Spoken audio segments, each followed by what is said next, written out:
Oh, excuse me.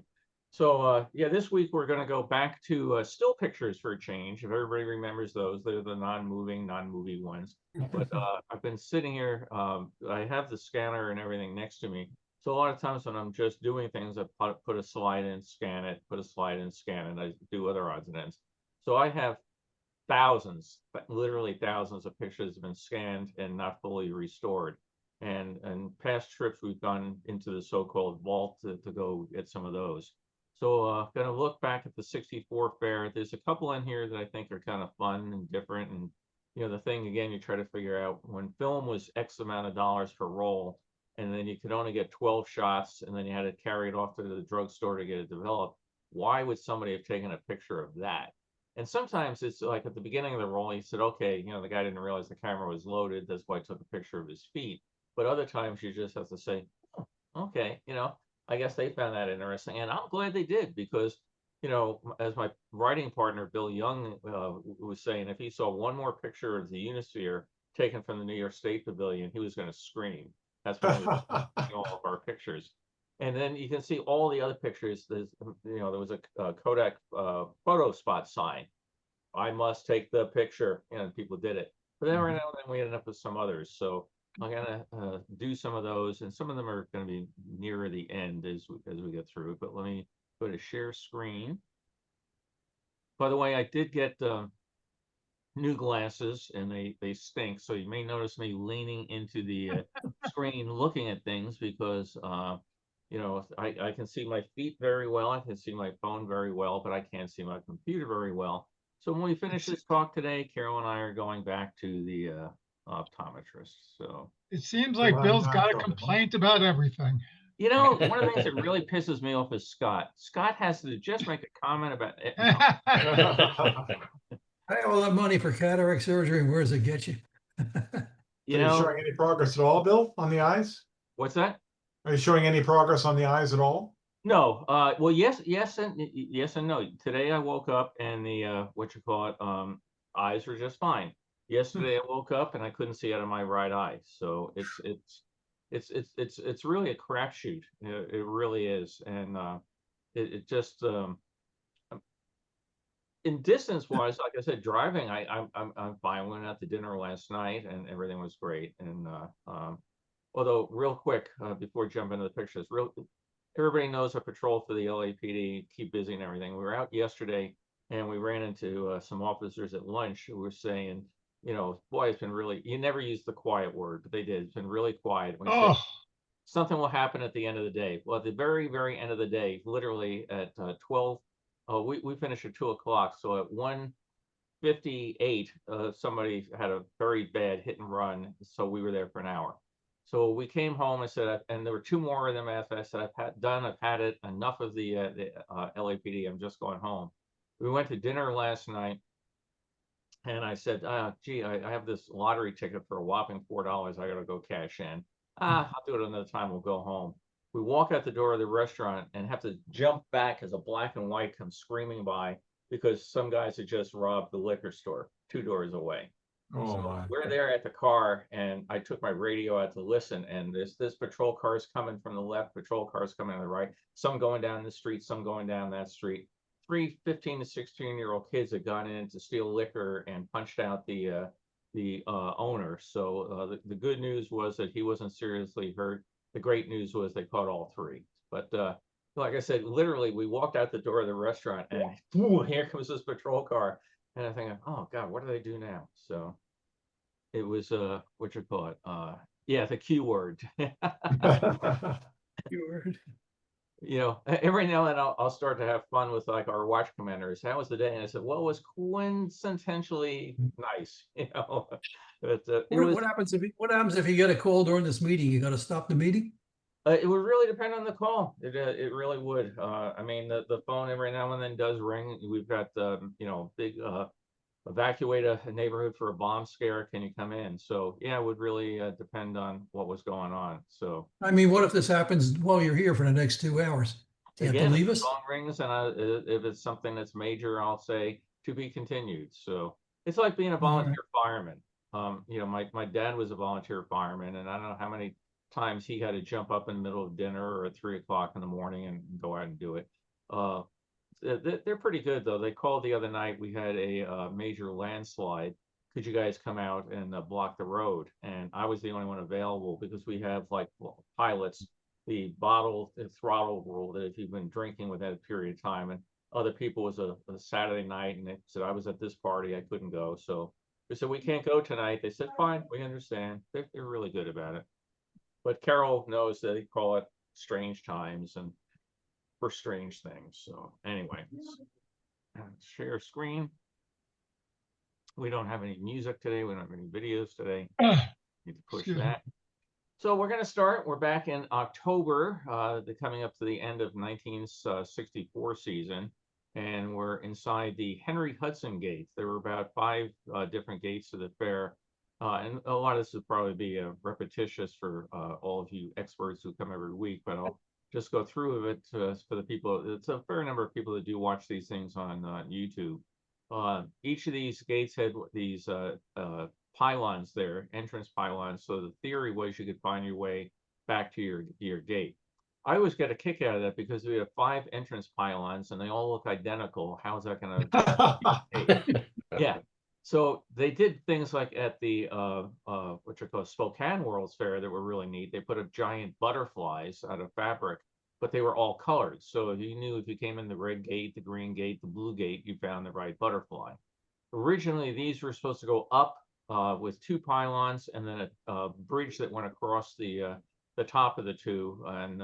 And budget-wise, they decided not to do that. After the fair, the pylons were sold off.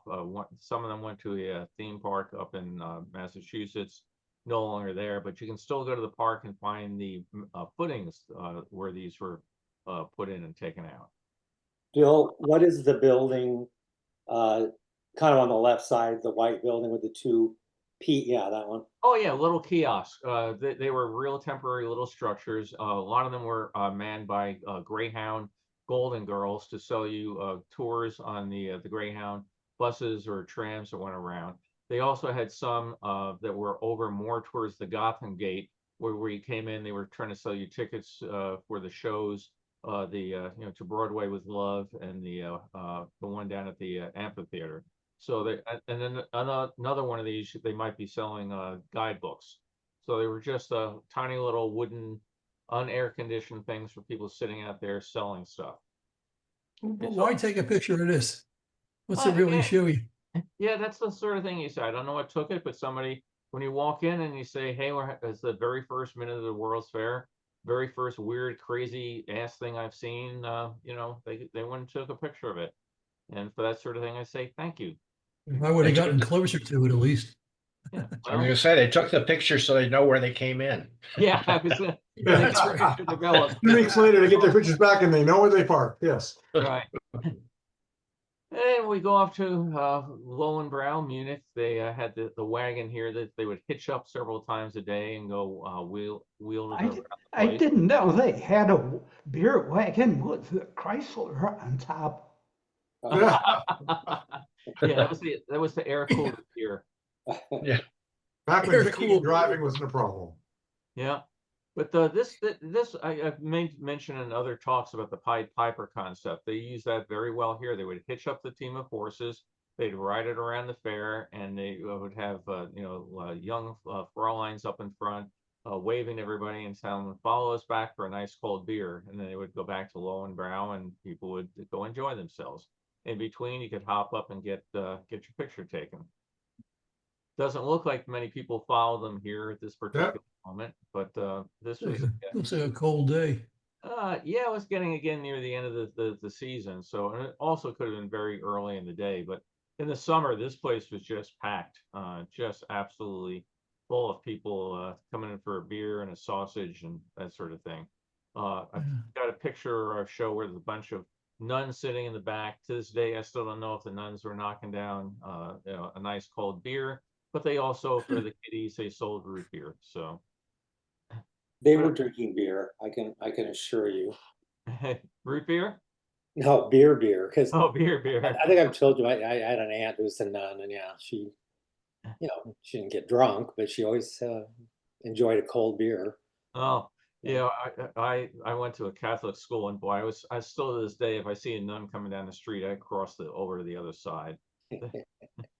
But if you've ever been to Bavaria, these buildings look very, very much like you're going to see in southern Germany. So really great design and the artwork on them all. I was gonna say that being too early in the morning wouldn't stop anybody in Germany. I was first time I was in Germany, we got off the train, and in the train station, everybody was drinking beer. It was like probably 8 or 9 in the morning. Well, they were still going from last night. Yeah. Yeah, That's what I figured from last night. yeah. And we have our Oh, look New how Year's nice Day and new it pavilion, looks. the Skyway elevator. This is about where it ended up for year after year after year until they finally took it down. But in this case, it's actually going up. We can see some people at the highest, most level. Then all the flags going down the Court of Nations and the Court of States and all the flags there. And I'll save something for later as far as a unique thing somebody did with the picture of this area. But the fair always had beautiful flowers right up until the very last day, which of course is when everybody tried to steal all the flowers. But despite all their budget issues and everything, they never cut back, and they always kept the grounds looking very, very colorful. To me, again, I look at this and I can hear the flags flapping in the wind in my mind, and the fountains down below and everything. It just takes me back, so I get a real kick out of it. Some of the shots are very hard to look at first. I'm gonna have to work in this one because when the person took them, they were probably taking them on a camera with no controls whatsoever, just take the shot. And this whole Swiss chalet restaurant would have been in shadow because all the light behind it. But this was again another thing that you might have seen if you were in Switzerland, paintings on the building. Just off to the right was the Swiss clock that did all the timing for all the pavilions and the clocks scattered. Look how they painted the theme at the top of the building. It says peace Yeah, through peace through understanding. understanding. Yep. Yep. Yeah. And we go over from one extreme to the other. We go over to Montana Pavilion. These were all made out of log cabins. They had two different things at Montana. They had a long train that came in with full of displays.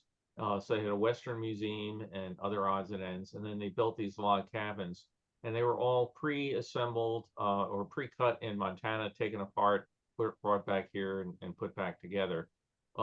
During the time that they were at the fair, for whatever reason, the folks from Montana had made some agreement to go to some major show, which I think might have been in Philadelphia or Washington, but they actually pulled the train car parts out and left these buildings there. So all the good stuff with all the museum stuff wasn't there, but instead they left arcades and places to go get a ice cream and stuff like that. And they were gone for about a week, and then they brought the train back again. One of the things with the Pied Piper concept is you take a buffalo, you mount him on a golf cart. You can see the wheel through the rip in the tarp there, and the guy would drive the buffalo around the cart and around the fair and invite people, follow me back to Montana, Big Sky Country. And they had at various times put a sign on there, please don't climb on the buffalo. I noticed that in the previous shot they had a PA speaker on one of those log poles. Oh, up here in the pole, yeah. Yeah, and it makes me wonder what they put on that speaker, if they had music or just some kind of Barker spiel. It was a Barker spiel. They had shows here. They did a trick roping contest, which I remember and have pictures of. And the guy came out and would, do the rope, and then he would go and lasso somebody from the audience and have fun with them. But mostly it was, come and see our show and come and see the museum inside, which had an admission charge. So that was their whole big thing, to get you to come in and go enjoy things. On a hot day, come on in for a nice cold ice cream and soda. We have hamburgers, hot dogs, and a great museum. Come on in. But yeah, It was only 25 cents for the ice cream. yeah, good deal. They also had some animals there. They brought in some elk, and so they had a bunch of cattle. They made a big thing how the cattle being all fed by a special cattle feed. I forget the name of it offhand, but a big sign So if you were a farmer and you went to the World's Fair, you might see the name of the stuff and think about giving it to your cattle back home. Then you go from the western side over to the newest, the latest, the greatest, the Berlin Pavilion. Again, they had the issue with the BIE, the Bureau of International Expositions, forbidding countries to participate in the World's Fair because of Robert Moses. But Berlin said, hey, we're probably never going to get a World's Fair of our own. Particularly, this is the days of the Berlin blockade and all the rest of it. Where we couldn't host one if we wanted to, but we could sure use more help. Dealing with the oppression that the Soviets do ringing around us. So they had a pavilion there, and they were also trying to show you that we're not down on our luck. We're growing. We have modern industries. We have modern this, modern that. So Berlin was unique as far as being a city with a pavilion at the fair. You said this is the end of '64. Yes, I believe I 60. was noticing how dirty the brass rail was already. Oh yeah, yeah. And they steam cleaned in between seasons, and I don't think it did any good whatsoever. Then we have the Republic of China. Again, there was no mainland China at the time, so it's just Formosa, Taiwan, whatever name you got to know it as. And how long a wait do we have for the GE Pavilion? If we zoom in here, it's only 1 hour, so it's not too bad, and we can wait online and go on in and see it. That's one of the things I talked about on the talk on Thursday. Was a lot of times I just loved zooming in on the pictures and picking up the little odds and ends, and I've zoomed in on there, and the highest number that I've seen is 3 hour wait. So again, 100, it wouldn't be 100 degrees, but it might be 92 degrees, humid as hell, and people stood on line, and very, very little problems with pushing, shoving. Like, I don't know if people saw, there was just a thing about a week ago, somebody cut in a line at Disneyland, a guy objected to it, and they beat the crap out of him. So the world was a whole different place back then. By this time, hats for men had just about disappeared. It's like a turning point in history. Yeah. Yeah, the Everybody's barehanded. fedoras were dead almost at this point. And you can still see, even though, if they're on vacation, there's still the people wearing suits. There's a couple of them. I don't have any pictures of my grandfather at the fair, but if he did go, he'd be wearing a suit. And about the only time I mean, he was a great guy. He was a New York City fire chief, and we did so many wonderful things together. But about the only time I ever saw him not wearing a tie was when we went out deep sea fishing together. I mean, he just was the sort of thing. He'd come out to our house for a barbecue. He'd be wearing a tie. It was just the way he was brought up. So we have what's now the Queens Museum, the panorama of New York City. Go take your simulated helicopter ride flying around. Had the ice skating show already closed at this It point? was closed at this point. Yeah. There was no ice skating. I mean, they had Dick Buttons, and his show collapsed. So over on the other side, if we had caught it, there would have been a cloth over the Dick Button sign, or they came and later put up another repeat of this panorama of New York City sign. And we have Jordan. Again, these are all in the pre-restore thing, so the colors, the blue or cyan cast will go away, and you'll see as I go through this, every now and I pick one picture and it will pop out from the others because that's the one that's been worked on. And DuPont, the Wonderful World of Chemistry. Just all the wonderful things we can do for you, including making nylon. Oh wait, that was the 39 fair. They demonstrated that. No, they did that there too. What's that? They had the They core did fam that shoes. there. They made nylon there, yeah. In the Remember the post. core fam shoes? Yep, they had a big thing for that, and then the repellent chemical that would keep the stain away and all the rest of it. So somebody posted online, I forget, I think it was on Facebook, about maybe about 4 weeks ago, that they got a photo album of somebody who worked at the fair, at the DuPont Pavilion, and they scanned it and put it on. And they had all sorts of pictures of them all sitting backstage and relaxing and getting ready to go on. And You notice the umbrellas up on the roof? Did they have a terrace up there? Yeah, VIP terrace. Yeah. So Oh. they were saying how what a wonderful thing this was, that if you wanted to be a dancer and be in a Broadway show, you may not get it, but you went out and you did this show, and several times a day, and the people said it was just an absolute kick to work at. And from what everything they were saying in the comments, because a number of DuPont people chimed in, they were saying how well the company treated them, and uniformly, people were saying what a positive experience was to work at the show. So we get to look across. There's the Tower of Light, and it looks like it's a nice day out. And again, the fountains are going. The plants are still looking good, but a good sized crowd over there waiting to get into either DuPont or over to not DuPont, the Tower of Light, or over by Johnson Wax. Did people at the DuPont show say it was too long? Good question. So one of my favorites, the Bell System Pavilion, and the microwave tower, which beamed all the shows and phone calls in and out of the site. If you go to my website, have a whole section of them building that tower and putting it all together. All these chairs out here were for people to watch. They would do small concerts and things like that. This area over in 1965 became the Pennsylvania Pavilion. It was the last edition of the fair. We're on a moving tram, so we're a little blurry, but we get to look over now. I mean, this guy bopped all over the place and just took the random picture here, the random picture there, but there's the Hawaiian gift shop. And now that we're riding around things, we'll get on the Skyway, and we'll go by the brass rail here. And the Unisphere. Lots and lots and lots of everything down below, including you look, I post these things every now and then. People will say, that's my apartment building, the one to the right of that tower. So some people are lucky that people will say, oh yeah, I live 4 blocks from the fair, and I went every weekend.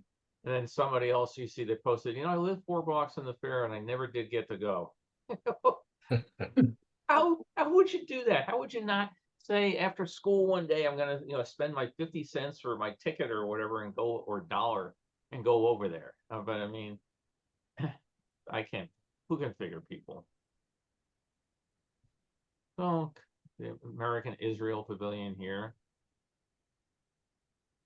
Again, more of the flowers. General Motors facade. This was the Motor Inn built across the street from the fair. You can see the building, a big apartment building over here.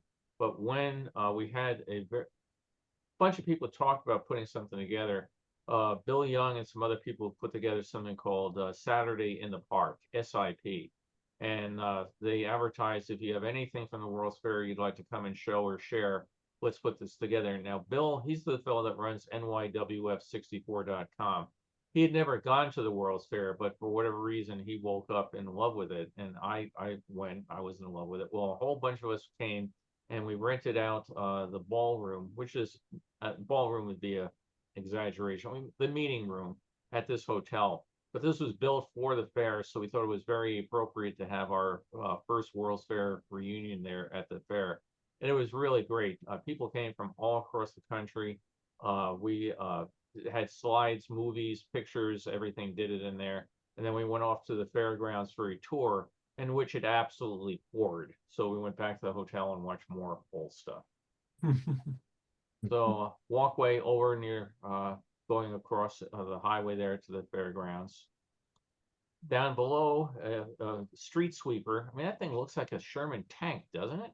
I mean, I guess if you're in New York and it's cold and everything, you got to be inside. But I just look at that. It looks like something of a science fiction movie to me. It looks like from Dr. No. It does, doesn't it? Yes, you're right. The dragon. The dragon on the beach. You're very right. Yeah. No, by the way, this walkway here became very famous to the people that lived in the area, because when it crossed over the highway and went into the fairgrounds, it was very, very close to the top of one of the chain link fences. And the local kids all got to realize that they walked across here, you could climb over, climb down the chain link fence and go. So they started trying to catch people and everything. And one of the things they did on the chain link fence was they put a black substance on there. So if they thought you would come down, they'd find your hands it would be covered in black, and then the Pinkertons would take you away. So all the local kids started saying, "Oh, when you come over the fence, the nearest bathroom is right here." So those little things you talk to people that were there and their memories of it. You know, oh, and then somebody asked, and one thing, why didn't they put barbed wire on top of the fence? They wanted to look friendly. So today they put probably barbed wire and landmines, but so yeah, getting near the end of the fair, the coats are out. Again, for women on the talk, I don't know how many people wear scarves when they go out today, but that was the big thing back then. Can't get your hair messed up. And Chrysler, the puppet show. So lots and lots of coats and jackets, and even people wearing hats now for this particular one. Well, let's go to Is that an emergency exit out the back Yes. of the? Yeah, it is. Yes. Fine. Yeah. Yeah, I was gonna say, it looks really steep though. Yeah. Well, I tell you, it wouldn't be ADA compliant, that's for sure. So Well, not ADA, but I'm just saying steep Yeah. stairs, Yeah. people panicking to get out of a theater because of whatever's going on. Yeah. might take a tumble there.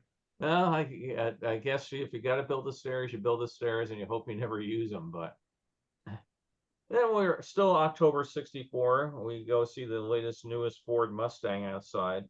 There was a guy who reached out recently that he owns a car that came from the World's Fair, and he would be very interested in knowing where these stands went that the fairs are displayed on, because he'd like to buy one to put in his yard to put his car on. So I had to break the news to him. They were demolished on site. I've got pictures of them being bulldozed. But I said, it seems to me that if you could restore a '64 Mustang, you could get somebody to build this. I'm just trying to figure out how big this guy's backyard must be. But anyway, it's very strange the requests you get from time to time. No, the Meadow Lake Bridge, looking back again, going across the fair into the main part of the fair. And here's one again. This one is not restored. This one has been. So you can see the things are a bit brighter in color in that. But I look at this and I almost think my grandfather was at the fair. I mean, it's just so different for the people that were still wearing hats. Actually, he didn't wear hats a lot, but he did seem to like to wear a tie. Chrysler was making rockets at the time. They weren't making the type that would take people into space, but they built an awful lot of rockets for satellite launches and for military use. So they had this stylized rocket. This was very, very loud. The water shooting out of there. A couple of months ago, I came across a movie with sound, and it just really reminded me. But all these jets were out there, so this was a whole big thing reminding people, in case you wanted somebody to build a rocket for you, don't forget that we at Chrysler build rockets. Quiet part of looking over at Ford. We're at the Hollywood Pavilion over here, so you have again, you can't tell it because of the compression of the lens, but the highway is actually between us over here.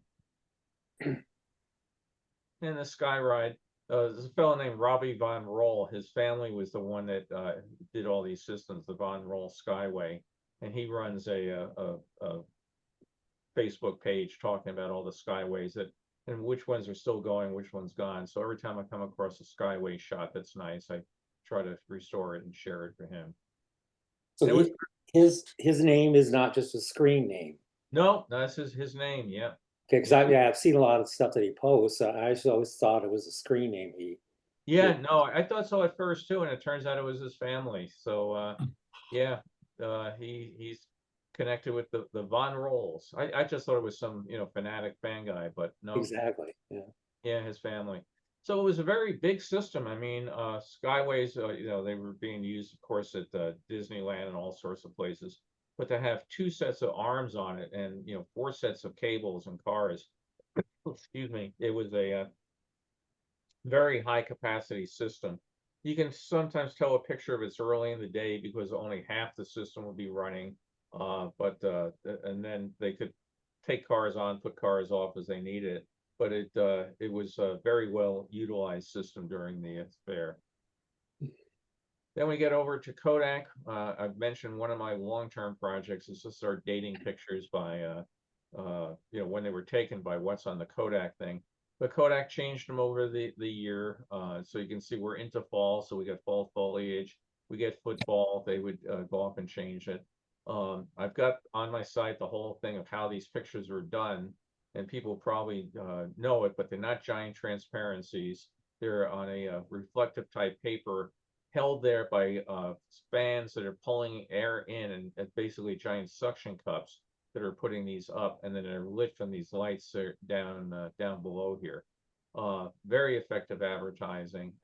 Kodak, one of the first pavilions to get mostly constructed, and as soon as they got these towers up, they put the first of the pictures up, advertising, come see us at the fair. During the winter months, they had a thing, pictures of snowmen and that. See you in the spring, and again, very good advertising. They were also the first major pavilion to come down at the end of the fair. They were very fast getting their stuff out of there, tear it all down. So there's some others that look totally intact, and then in the pictures of the demolition, you can just see the framework of this stuff sitting there. What was the round thing in the lower left-hand corner there? Oh, okay, down here, yeah, on that for you. They had a number of displays on things. Kodak did all sorts of stuff besides, cameras and, film. A lot of stuff they were into was chemicals and that. So they had these kiosks. We're looking at the back side of it. And the front side would be a big opening, and it would show you, the Kodak chemicals that we use for making not just a film, but we make chemicals used for dyeing clothes and that sort of thing. So they had all sorts of stuff. The other ancillary businesses that Kodak did, you can see another one sort of shaping over here. That was again for the wide range of Kodak products. Yep. Learn something new. You learn something new every day. I'll try to do it fast so we don't go too long. No. So, they are famous, of course, New York State.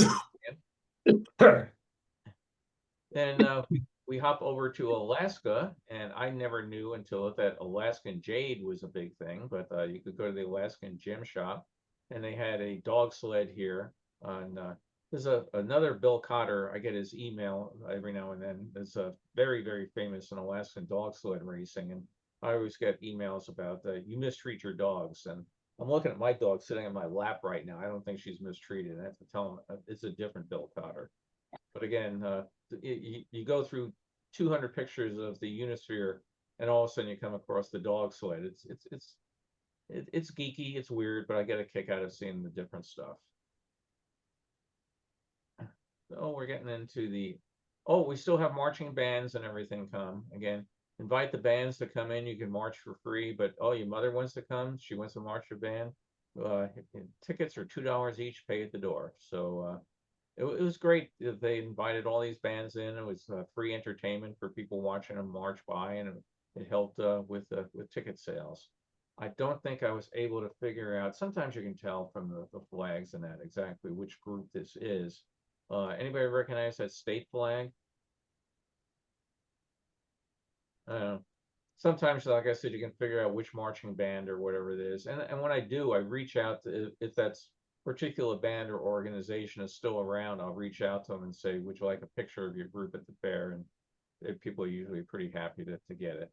And, like I said, you keep searching. So we're over at the Philippine Pavilion. So you have a jeepney for folks that may not be familiar with it. After World War II, there were a ton of Jeeps left in the Philippines, and it wasn't worth the price of bringing them back home to the United States. So they basically gave them away to people in the Philippines, and then they started saying, okay, you can see the traditional work, the grill work here of the Jeep, but let's go and extend the body, and let's make them into taxis, fruit delivery wagons, all sorts of things. So some of them are very, very ornately decorated. I mean, this one is obviously a non-GI paint scheme, but sometimes people start gluing little doodads and stuff to it. So a colorful piece of World War II. Bill, Yes. can you go back to that flag? I've got something in front of me that I might be able to identify it. Okay. Zoom back in on it again. Okay. Yellow state flag. That may not be a state flag. Could be a county flag. Yeah, county or city, possibly Yeah. even sometimes the cities. Yeah, it's, I'm looking at the bicentennial stamps of all the state flags. Oh. And I don't see anything, that matches that center and the person standing next to it, you know, the design in the center. I don't see anything in here. So it probably was more of a locality, you know, Well, like you so said, a do is- county or city. Yeah, one of the things I'll do in my spare time for every now and then is take a shot like this, crop it and drop it in Google Lens and see if it can do a reverse image lookup. And sometimes it's amazingly accurate in what it picks up. Other times it, you know, tell you that that's the flag of Lithuania or something. I mean, it's so IBM, the giant egg, and then people kind of blurry shot, probably shot from the tram or something, but people in foreign costume, you know, very exotic sort of thing you don't see walking around your neighborhood. Quick, grab a picture. Princess Leia. No idea where that's from. Korea, maybe. And then something you wouldn't see at a World's Fair today. Lockers. Yeah. You know, Disneyland still has lockers because you have to go through a security check, but you know, people, when they started putting bombs in lockers at train stations and everything, all of a sudden lockers came out. And we have 7-Up. We can go in and get all the 7-Up you can drink for one low price. So Yeah, 4 ounces at a time. yeah, the tiny little cups, but you can keep going back. The sad picture I have of the demolition at the end of it, the tower's been cut off and it's lying there, and the 7-Up and the clock up top are just lying there. And you think, oh, I sure hope, you know, maybe the guy that has the Mustang in his backyard, maybe he has room for like this or something. But it's just a shame to see so many wonderful things cut apart and tossed out. But we have the lunar fountain. And well, oh, it looks like it's a better time of day right now over here at Lowenbrow, right? Looks kind of crowded. Really? And she's in there selling stuff, and I think we can zoom in and see what she's selling. Yeah. Gross. Well, it's a little blurry, at least for me, but they had obviously you could buy glasses. You could buy a full set of full-size glasses, but they also sold some very, very neat little ceramic earthenware type beer glasses. I don't know if they're on the other side here. It doesn't quite show in this one. But yep, Prosit, have a beer, and they would also go out into the crowd with a basket, just like you see the old movies with the cigarette girls going through the Copacabana. They'd walk out in the crowd with their things of selling mugs and beers and that sort of stuff. They had this little bandstand here, 1965. They added a roof onto it and more floral decorations. And let's go to the World's Fair. Let's make sure we put our scarf on, and then let's go for a ride on the car here. So again, great fun if you're the kid and you think you're driving. This one I got a real kick out of. I really, you know, you look at this and you go, okay, it's different. But this is the only picture I can recall at the fair seeing somebody carrying the kid around in a backpack. I mean, I saw all sorts of strollers, you know, the World's Fair strollers, baby carriages, you know, the ones you bring in yourself or anything. But, you know, I think about how many times, you know, over the years I carried our kids in backpacks and everything. And whoever this person is with their little knit cap here, real trendsetter. I mean, does anybody else remember seeing any pictures of kids in backpacks? No, I wonder if they were foreign. Yeah, you wonder, you know, like I said, I just, you know, wow. I mean, looking at it and just, I could understand why they took the picture of that. You know, you don't see, at that point in time, you never saw kids being carried around in a backpack. But yeah, they may have been somebody that just went through the mountains of Switzerland with their kid in a backpack and came to the fair. And off to the United States Pavilion. Sad to see that gone now. Thailand, lots and lots and lots of pictures of Thailand. Yes, it was a very unique building. Yes, it was very pretty with all the gold, but it was right across the street from a Kodak picture sign. So everybody had to take pictures of Thailand. Back to this one is Hong Kong. Inspiring mime in the foreground there. What's that? The kid in all black looks like an aspiring mime. Oh, yeah. Yeah. No, I mean, this was a real disappointment because inside was nothing but shops, and Chinese tailors, and we'll make a suit and send it to you, or do this or that. But it was really a beautiful looking building, had a restaurant upstairs, but down below was just nothing but shops. Indonesia, beautiful pavilion, again, built in Indonesia, taken apart, brought over here. Indonesian craftsmen flown in specifically to build it. 1965, a major political battle going on between Suharto and the president. They didn't return for the 65 season, but they continued to pay their rent, and they took the thing down at the end of the fair to show that everybody in the United States that they were honorable people. Hmm.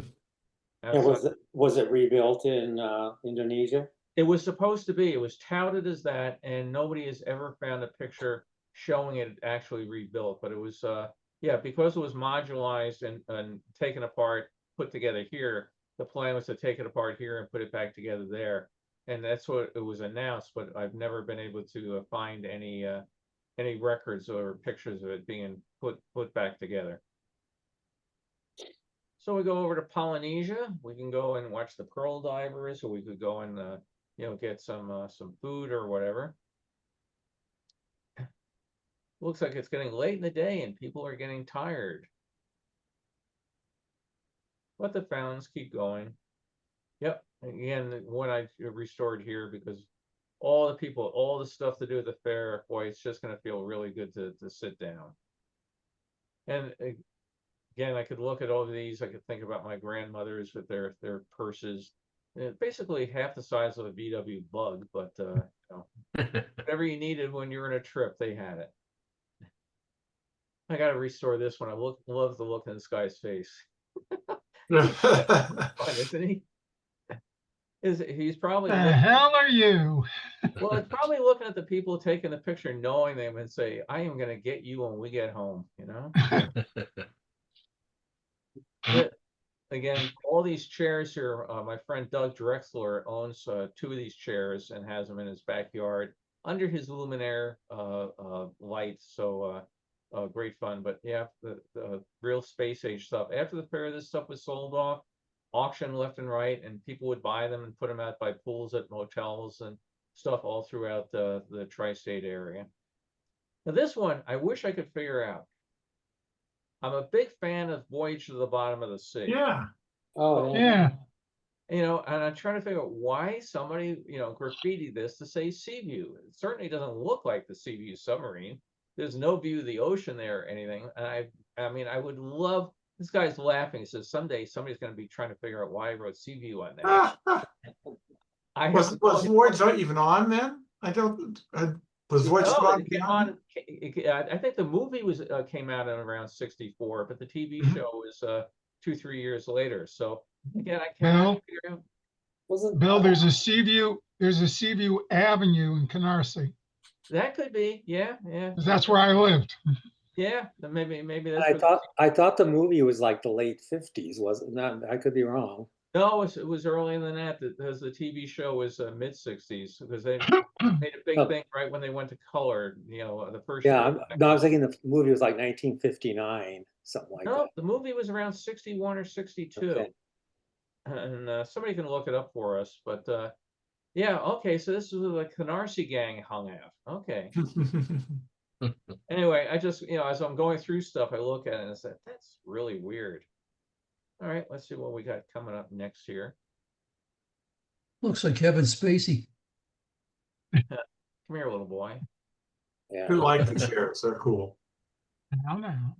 So a real early shot, April 64, again, taken probably from a moving car or something, but the brass rail's nice and Clean. and clean and everything. So this was April of 64. every now and then you end up with just like one or two shots, from a particular thing. And we hop over, this is, when was this one dated? Let's see, May of 65. Why one shot from that and 3 shots from now, but we can go over here and we're gonna watch the dolphin show over at Florida. Down below, big warnings about the splash zone. But this was big stuff. I mean, at this point in time, Flipper was the big success on TV. So every kid was growing up being very envious that these other 2 kids had a dolphin. How come I don't have a pet dolphin? And you could go out to the fair and see it. And at this point, every theme park in the United States seemed that they had to put a dolphin show in. So they probably took half the dolphins out of the ocean, but the World's Fair made a big thing about it, and then you had Marineland and Marine World and all the others, and then up at Lake George you had to have a dolphin show. You had to have them all over the place. Well, when we put in Living Seas, we had to have a dolphin Yeah, display. yeah. They were very destructive of the artificial coral. Yes, that's what I heard. These are undated. I don't know when these are, any particular year, time of year. So we're here, obviously looking over at General Motors, and now we're at General Motors looking back out. Very nice little piece of water out here that they had, kind of a large break to do crowd control. You want people coming in where you want, and they're not going to cut across the water. Inside, all the concept cars, some of them fully kitted out, others like this were plastic shells that rotated back and forth. Then you had fountains outside in the transportation area, which today they named it something like Fountain of the Planet of the Apes, but then it was just fountain, north and south. Over here, you can see, I'll zoom in just a little. Can't read it here, but this is the Maritime Union Pavilion, where they were and again, you wonder how certain people decide I need a pavilion at a World's Fair. This was a thing for about people that sailed ships for the Merchant Marine, and that there were probably not too many people that were going to join the Merchant Marine because they came and sat at the cooling vessel area of the National Maritime Union, and you probably weren't going to go and decide to build a ship for them, but for whatever reason they had an area out here and with a little garden and stuff you could sit down. So one of the more unusual pavilions. Not even a pavilion so much, but one of the exhibit spaces. So going back to Chrysler, we can see all the chairs here with the logo on the back. They came both in blue and in white, but all these little flags out here flapped in the wind. So today they look kind of static, but in a movie you can see them all flapping around. And they're all the little things about all the various countries that Chrysler products are sold around the world. In the background, you had the zoo here, which were made out of car parts, and they were mechanized, so the animals in the zoo would open their mouths and move their tails, and they had little speakers playing music and roaring sounds. But they were all sorts of different car parts. Like if we zoom in real quick here. Okay, where was I looking? These things coming out here, they're all truck mufflers. So again, all car parts, and you can see white versions of the chairs. Bill, And- somehow I lost the pictures you're showing. How do I bring them back up? Do you know? No, what are you seeing? Just the participants. Just the There's a tab at the top of the screen that says either Bill's screen or meeting. You might have clicked on the meeting tab by mistake. Do you Yeah. see that at the very top? Top, Upper left. upper left, I don't see anything. Upper right, I see some things. If you want to Hold on, let me try. Move your cursor to the very top. It lights it up. Otherwise, it's not there. It'll go away. I see Bill's screen. Is that what you're talking Yeah. about? Yeah, click on Bill's screen. Okay. Yeah, Okay, that did it. Thank you. bingo. Wait, I'll be in Nickel. maybe Beth on Wednesday at 10 when I'm meeting at the Adventure Club to debug my computer problem. Yeah. What's really weird is I finished that talk, right? I came back to my computer, I went on to a Zoom session and it worked just fine. So it's something with their software for their platform, but we'll get there. So the giant tire Ferris wheel. Okay, what kind of car do we have here, guys? I'm gonna help you. It's a Chrysler. Yeah, it's a cry. Or- I think this is a Dart. Arnett, It's a Dart. That's a Dart, right? Yeah, Dodge Dart. I don't think it's a it's an Dart. early Dart, yeah. It's too Yeah, big. it's an early I think Dart. it's too big for a Dart. Really? No, they had them that big. My parents had a 4-door. The 71s, the 69, 71s when they shrunk the model. I had a 68 Valiant. And they're basically the same car, Yeah. and they. Yeah, the Valiant was the Plymouth, right? Correct, yeah, And the Dart was the Dodge. correct. That's yeah. Correct. Not a Yeah, bad that's looking Mother's car. first car. Yeah, it's not a bad looking car for its time.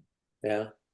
All right, let me go get some more. Hey, here. Bill, I looked up the Voyage to the Bottom of the Sea. The movie was 61, and the series was 64 to 68.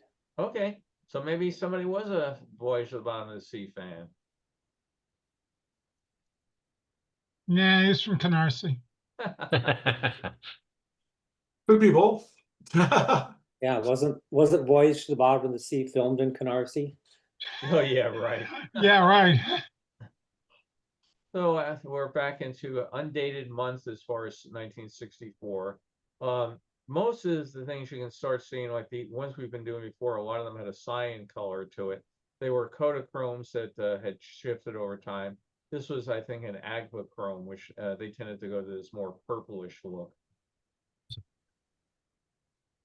This tower down below never has people on it.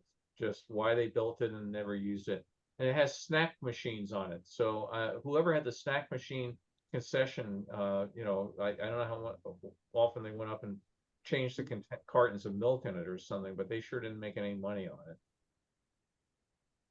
And back over to Lowenbrow. Do you know, was Lowenbrow kind of a late addition? I mean, I know it was there from the opening, but I looked at some maps, that were probably Yes. printed, 6 months before the fair or whatever. You don't see Lowenbrow. Yeah, it was added kind of at the last minute. I think something else they were trying to get there fell through, and then they went into a scramble. Now that that's not there, what is going to be there? So we're off to Africa. Again, you can date this by the fact that there's no awning over the folks that are dancing here. They come on, puppy. Okay, there we go. Mistreating my dog. That Bill Cotter, he's terrible. She loves to sit on my lap. After a while, though, I realize I can no longer feel my feet. So, but anyway, we're over to Africa, and early pictures had a giant pavilion, all fancy building and everything, and then no money. So we come up with these small tent designs. They actually went to the trouble of bringing over this dirt that they're dancing on from Africa, so that the people, because they're dancing barefoot, they wanted them to feel comfortable and not have to worry that the New York dirt was going to be too hard or too acidic or whatever. So they took a giant load of dirt and brought it on over. And after the fair, I don't know, did they bring it back, or is there? Joey Veno's not with us today. He's probably got bottles of this dirt. I was thinking that must have been a importation nightmare with the agriculture department inspecting it for insects and stuff. Yeah. That's what I was going to say. Like, imagine the customs officers, like 8 boxes of dirt. Yeah. One thing that's interesting is, again, there's no cover here, and they added the cover because they got hot. And somebody, said to them, well, you're from Africa, it's got to be hot in Africa.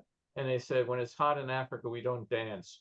So they had to put that thing up because they could dance during the day. But I thought that was a great quote, when it's hot in Africa, we don't dance. Again, the things you learn, we were talking the other day, I was doing an interview with somebody about working in Imagineering and how you design something, you put it out there, and it works great on paper, works great in the lab with all the other Imagineers. And Brock may relate to this, because you tell people how to do this, and you put it out into the park, and people stare at it and go, how's that supposed to work?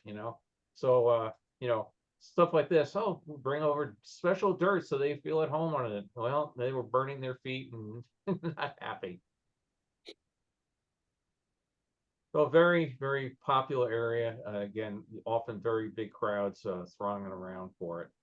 Well, we have our Kodak picture sign, so we have to get our picture of the Thailand Pavilion, even if we don't adjust our camera for it.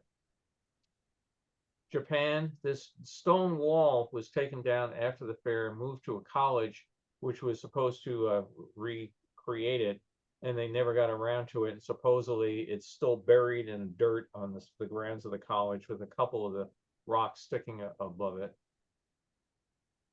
And we have some bathing beauties here. They look like maybe the bathing beauties from the 39 fair came back, but people just could not resist going out and posing for pictures in the flowers. They never left.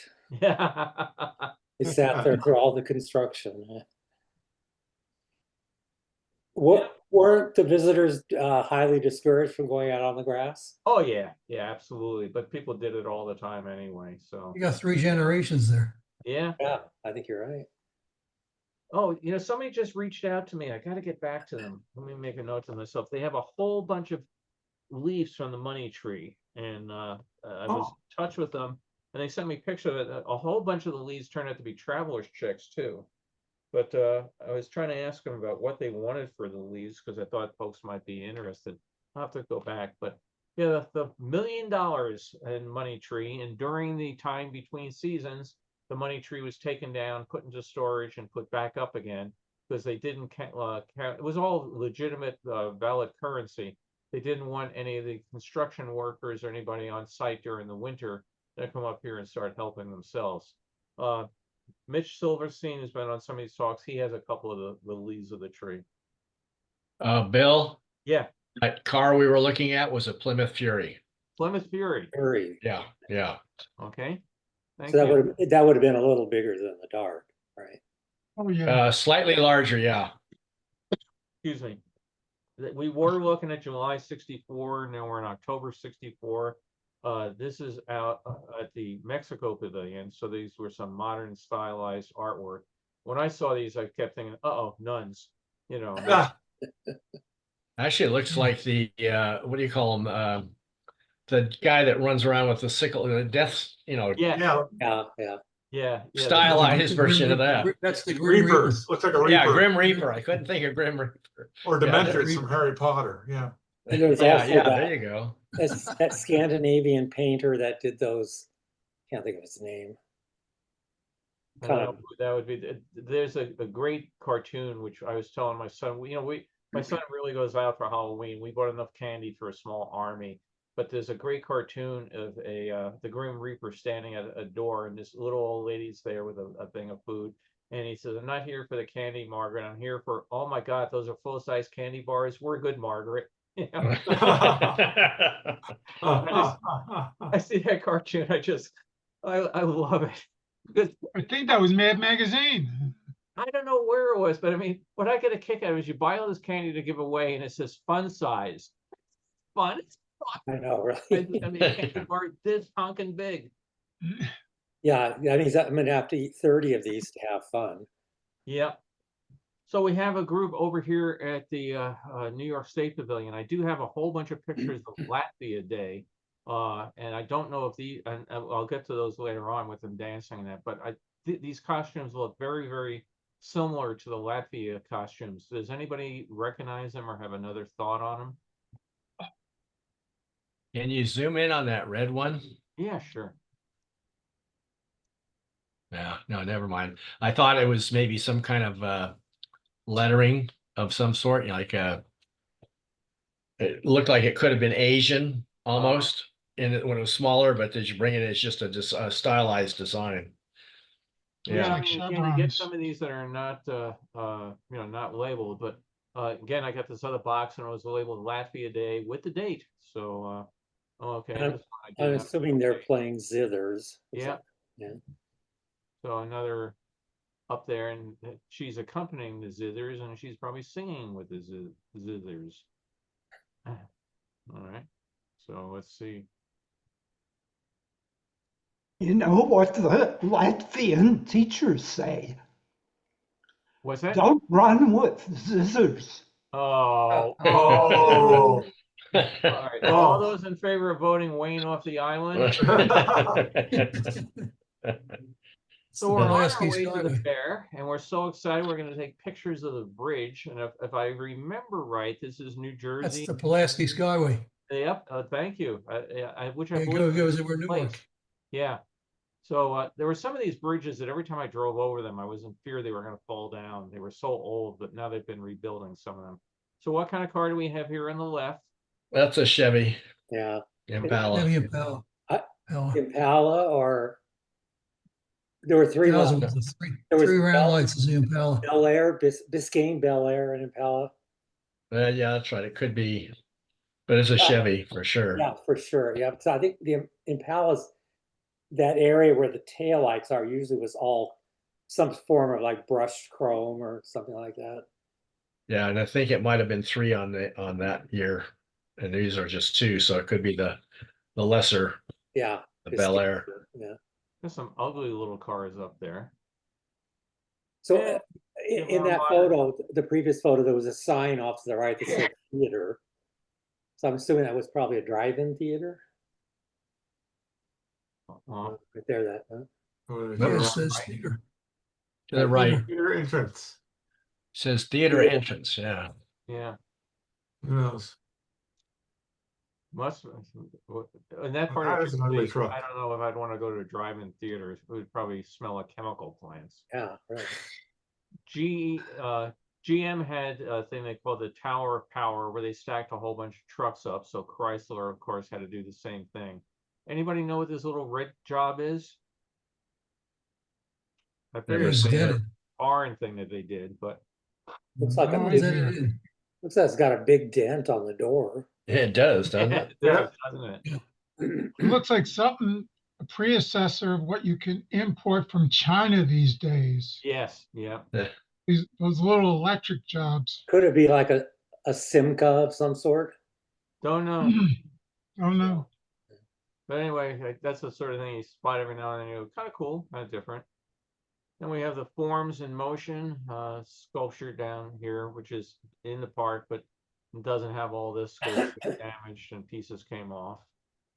Go over to the Travel and Transportation Pavilion, and again, the sign in here for custom cars, and some of them were kind of cool. Up above, Cinerama Movie to the Moon and Beyond. Excuse me, but down below, we have a folding bridge. So they had all sorts of military vehicles outside. If we zoom in this one, I think we can see a little. But there were all these signs in here about how this comes out here, unfolds, and puts a bridge right across the river. So great fun for they had a lot of recruiting and stuff done, and they had helicopters outside, they had the bridges, they had all sorts of other odds and ends. Well, do you recall seeing that Cinerama movie? Yeah, I think I went to it once because again it was a charge and I was on a budget. But yeah, I did go to it see it once. Did you see it? No, I didn't go to the fair. Oh, you did. Oh. Yeah, no, I'm just wondering if it was as spectacular as Cinerama. Yeah, it was, and it was Douglas Trumbull. For the later fame of what you call it. Battlestar Galactica. Yeah, well, and Yeah. Silent Running and that sort of thing. He Mhm. was involved. 2001. And there's the folding bridge on the left side. Yeah, there's the bridge here. Yeah. Yeah. So this is like a tank type thing. It folds down over it. They drive out, unfold it, all hydraulics and instant bridge. We're up on the Skyway now, having a nice view down below the New York State Pavilion off to the left, and looks like a nicely attended day. Nothing too crazy. That's not on the Skyway. That's It's the the New York Pavilion State Tower. Towers. Is this from the New York State? Okay, yeah. Okay. Yeah, you're Yeah, right. you're up too high for the Skyway, yeah. All right, we go down to Sweden. Back here, the Tower of London. Guy had a zoom lens, so he's over here. Greece added the name of their pavilion up to the roof so people could look at it, see it, and decide they have to come over to it. And anybody know what this is? Tower of Light. the 1 billion horsepower or candle power lights at the Tower of Light. So during Ah. the day, you could come in and take a look at this, and these are all the lights. And at night, they closed this over so it didn't blind everybody going into the pavilion. But this was the light structure that lit up that big tower coming out. So is the glass around it part of the pointy shaped glass? Yes, these were lenses to focus Okay, yeah, I those just want light to going up. they Yeah, were display covers, but okay. right. You can How see many watts? the reflective mirror at the bottom. Oh, yeah, Yeah. yeah. Yep. How many watts was that thing? I think they advertise as 1 billion candle power. But how many watts of power? I have no idea. 65 gigawatts. Or today it'd be a 15-watt LED bulb. Yeah. And inside the Tower of Light, we have Ben Franklin. I think Oh, I've you got- mentioned a friend of mine wrote to all the pavilions at the end of the World's Fair and asked if they have any souvenirs that he could have. And he got back this letter from the electric light people. If you want to come into Manhattan and pick it up. And he has a Ben Franklin full-size light bulb. And they literally took this out of the display, put it in a wood box and gave it to him. Wow. He has some Wow. really, really neat stuff. I mean, and he was our age. So he was, at the end of the fair, he was 12, 13 years old. And he wrote all these letters and a lot of them ignored it. A lot of them sent him press kits and pictures and, souvenir books.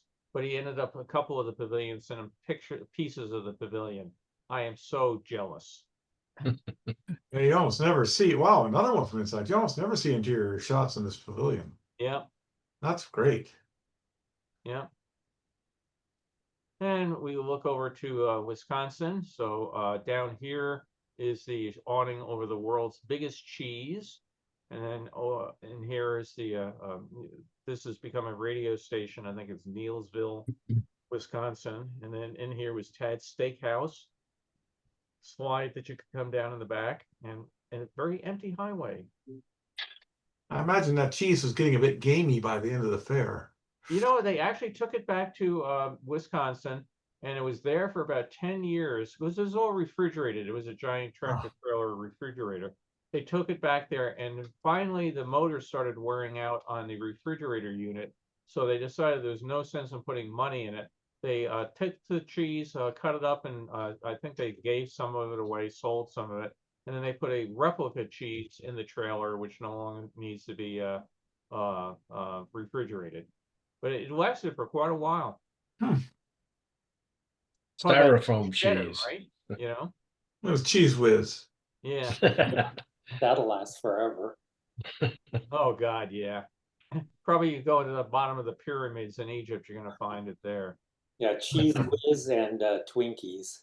Yeah, oh God, yep. So we hop over pies. to Indonesia, we hop over to the lake amusement area and we see the Santa Maria. Again, things changed over time. They started over the years putting up a sign up here on the crow's nest to tell you what you were looking at, so you would theoretically come over and go see it. What happened to the boat? That was sold to the city of St. Louis, along with the Spanish pavilion. The mayor of St. Louis was from Spanish origin. So he bought the ship and he bought the Spanish pavilion and turned it into a convention center, which is now a hotel. The ship was there for a number of years, and unfortunately, it got ruined and sunk in a storm, and then had to be scrapped. But for about 7 or 8 years, you could go to St. Louis and go down to the river and walk out and visit the World's Fair ship that he bought. So this one I like. The fellow that originally took this made his own set of titles, and it's kind of nice. He just took letters and laid them on top of brochures and that. But I look and I go, okay, I've got that brochure. I think I have that one. So kind of nice little job there. And we go to the Philippines. Up above, they had a kind of VIP lounge for people that are interested in doing business with the companies over there. They had all these wooden sculptures out here, and some of them were more modern looking. Like this one here was a bunch of plank type design with some artwork. This was a giant carved piece. but the guy who got the contract to demolish the Philippine Pavilion liked the artwork so much, he took it home and put it as his estate in Great Neck, New York. And so again, he bought the whole pavilion for scrap. He didn't try to sell it. He took it home and incorporated it into his house. And yeah, it came up for sale. The house came up for sale about 7 years ago, I think, and it was online pictures of it. He had all sorts of different pavilions. He didn't buy just that pavilion. He bought a whole bunch of others to demolish them. And he had all sorts of really neat, stuff from the fair. The banister going up the stairwell came from this one. He had some stuff parts of the Japan pavilion. He was in the business. He was a professional demolition guy, and he just took home the stuff that he liked. Oh, some of these are self-explanatory. Again, Polynesia, you could go and get your meal sitting out here in the patio and watch everybody walking by. I don't think I ever ate there, get out of my price bracket at those days. Up at IBM, looking out over towards AT&T. I think we all know what that is. This is looking out from the China Pavilion, the archway that they had there. Looks like a fair number of people there this day. People wearing hats. Philippines again. Streets are pretty crowded in this one.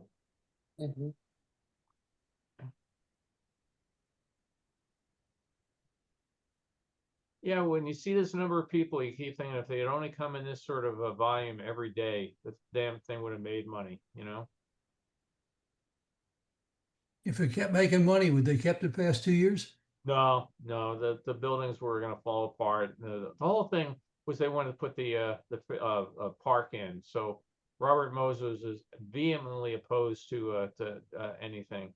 This figure but a ended up park, going up to Lake George. The park doesn't make money though. The fair continued on, might have made money. The whole thing of the park isn't supposed to make money. It's supposed to be a green oasis for the people that live around there. And Moses was really, really big into parks. So he often felt that each city, each borough needed a major park. And New York had Manhattan had Central Park. Brooklyn, we had Prospect Park. Queens pretty much had nothing. So he was going to leave that as his legacy. This this giant effigy ended up in Lake George, New York at Story Town. And I don't know if it's still there or not. You have to wonder if someone had floated the idea of opening for a third year, how many of the exhibitors would have come back, spent more money? No. It was kind of a losing proposition by then. Yeah, they were desperate to get out of Dodge. I mean, there was even talk of people were saying, well, do we extend it another month? Because as it was getting to the end, the attendance started to skyrocket and places were jammed. And the people that were there selling hot dogs and hamburgers, they thought it was a great idea to be there for another month. General Motors, General Electric, that sort of thing, they were paying their employees to run these free shows. They said, we're done, we're out of here. We've got all the free advertising we need out of it. Well, the 39 fair didn't make any money either, did it? Nope. Nope. I always figured tell that out. people, there's a joke in the entertainment business. If you want to come out of the entertainment business with $1 million, it's very easy. You just start with $2 million. Well, the same thing with the World's Fair. You do not go to invest the bonds in a World's Fair thinking you're going to make money. But what a lot of people that say the World's Fair lost money, yes, but a lot of the investors actually did okay because by getting the World's Fair to come to New York, people came and stayed at their hotels, they ate in their restaurants, they rode on their car, buses or that sort of thing.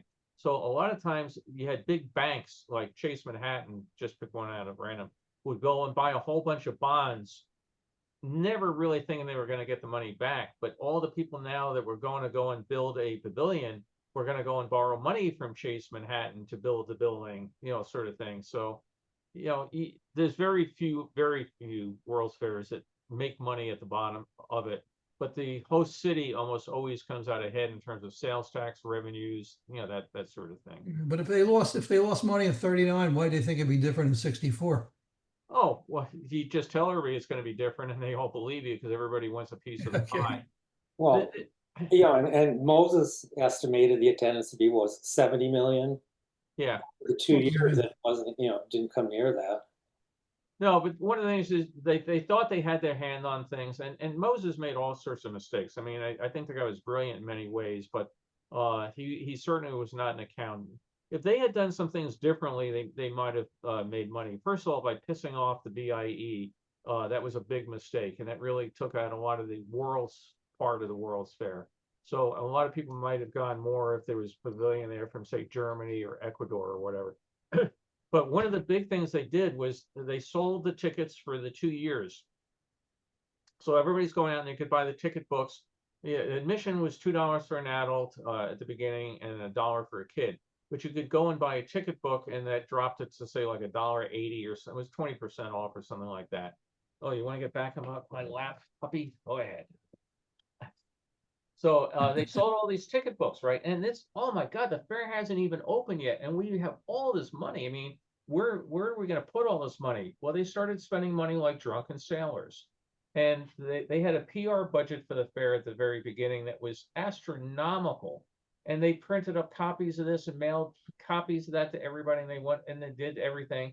And then they came to the realization that they had spent all the money. Not all the money, but an awful lot of the money before the fair even opened. And now how are we going to pay to keep the place going? So that's where Abe Beam, he was the controller of the city of New York at the time. He came in and threatened to shut the fair down for being insolvent, and there was all sorts of court battles and everything. So they went and had massive layoffs of World's Fair employees and staff during '64. And there was big serious talk about getting rid of Moses for 65, and they went to Walt Disney, and he said, thanks, I wouldn't do that to a friend. I'm not taking over. In reality, he was quite busy with the preparation for Disney World. But yeah, the World's Fair was it was mismanaged. It lost money. I had fun. Didn't Moses also give cushy contracts to buddies, that kind of stuff, rather than putting them out for a legitimate bid?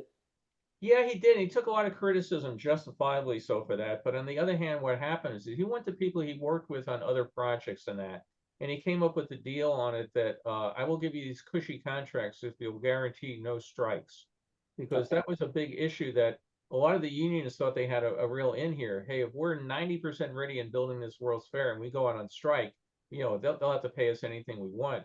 Well, Moses, he went off and he gave these sweetheart nation deals to people, but they didn't let him down. They didn't have the strikes. The fair got open. Now, a lot of the people were really upset with him because you had to use Allied Maintenance, for example, to take your trash out, and they charged you an absolute fortune. So there were some of the smaller pavilions, they said people were actually taking trash home at night, when they went to take a bag out and throw it away, because they didn't want to have to pay the maintenance charges. So yeah, he did, like I say, he a lot of people made a lot of money on the fair, particularly Allied Maintenance, Pinkerton, and a couple other big companies. But he got what he wanted. The fair was built on time, and it was not hit by strikes during the fair. It's also sort of like when you're talking about making money, it's like the Olympics. Yeah. Most host cities don't make money. LA in '64 did because of the way they did it, and they might do it again this time because most of the stuff exists. We're not spending a fortune building all these incredible stadiums and things like that because we don't need them anymore. We've got them. Type of thing. So it'll be interesting to see how they do. But I mean, very few Olympics have made money over the years. I think on this Olympics, we're probably going to end up losing money, though, because what happened on knowing politicians, the last one made money, and I forget what they made, $80 million profit. So if I'm doing something, we can spend a little bit more, and we can still make money. Spend a little bit more and a little bit more, and the next thing you know, it reminds me.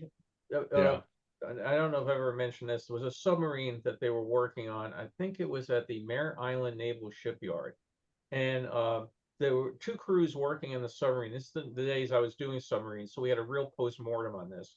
There was one crew that was working up in the torpedo room, and they needed to have the boat totally flat and level so they could work on all the gyroscopes. Well, there was another team that was working back in the engine room, and they needed to tilt the boat to one side because they were trying to get to some piece of equipment and wanted to get the bilges and everything dry. Well, neither team talked to the other team. So, and this is a true story. The guys in the back would flood the ballast tanks and it would tilt it to the side. And the guys in the front, what the hell? And they would flood the ballast tanks and lower it off. But the guys in the back tilted it, and this went on and on. So the guy who was walking the deck, the sentry, realized his feet were sloshing in the water, and the boat sunk at its pier at the shipyard. And I think that's what's going to happen with the Olympics, that everybody's going to just say, I need what I want. I need what I want. And unless somebody coordinates it and say, time out. I mean, like on this Olympics, I'll go on my rant on the Olympics. They don't want to have people drive to the Olympics. They're purposely not putting in parking lots at some of the venues because they don't want to clog up all the freeways.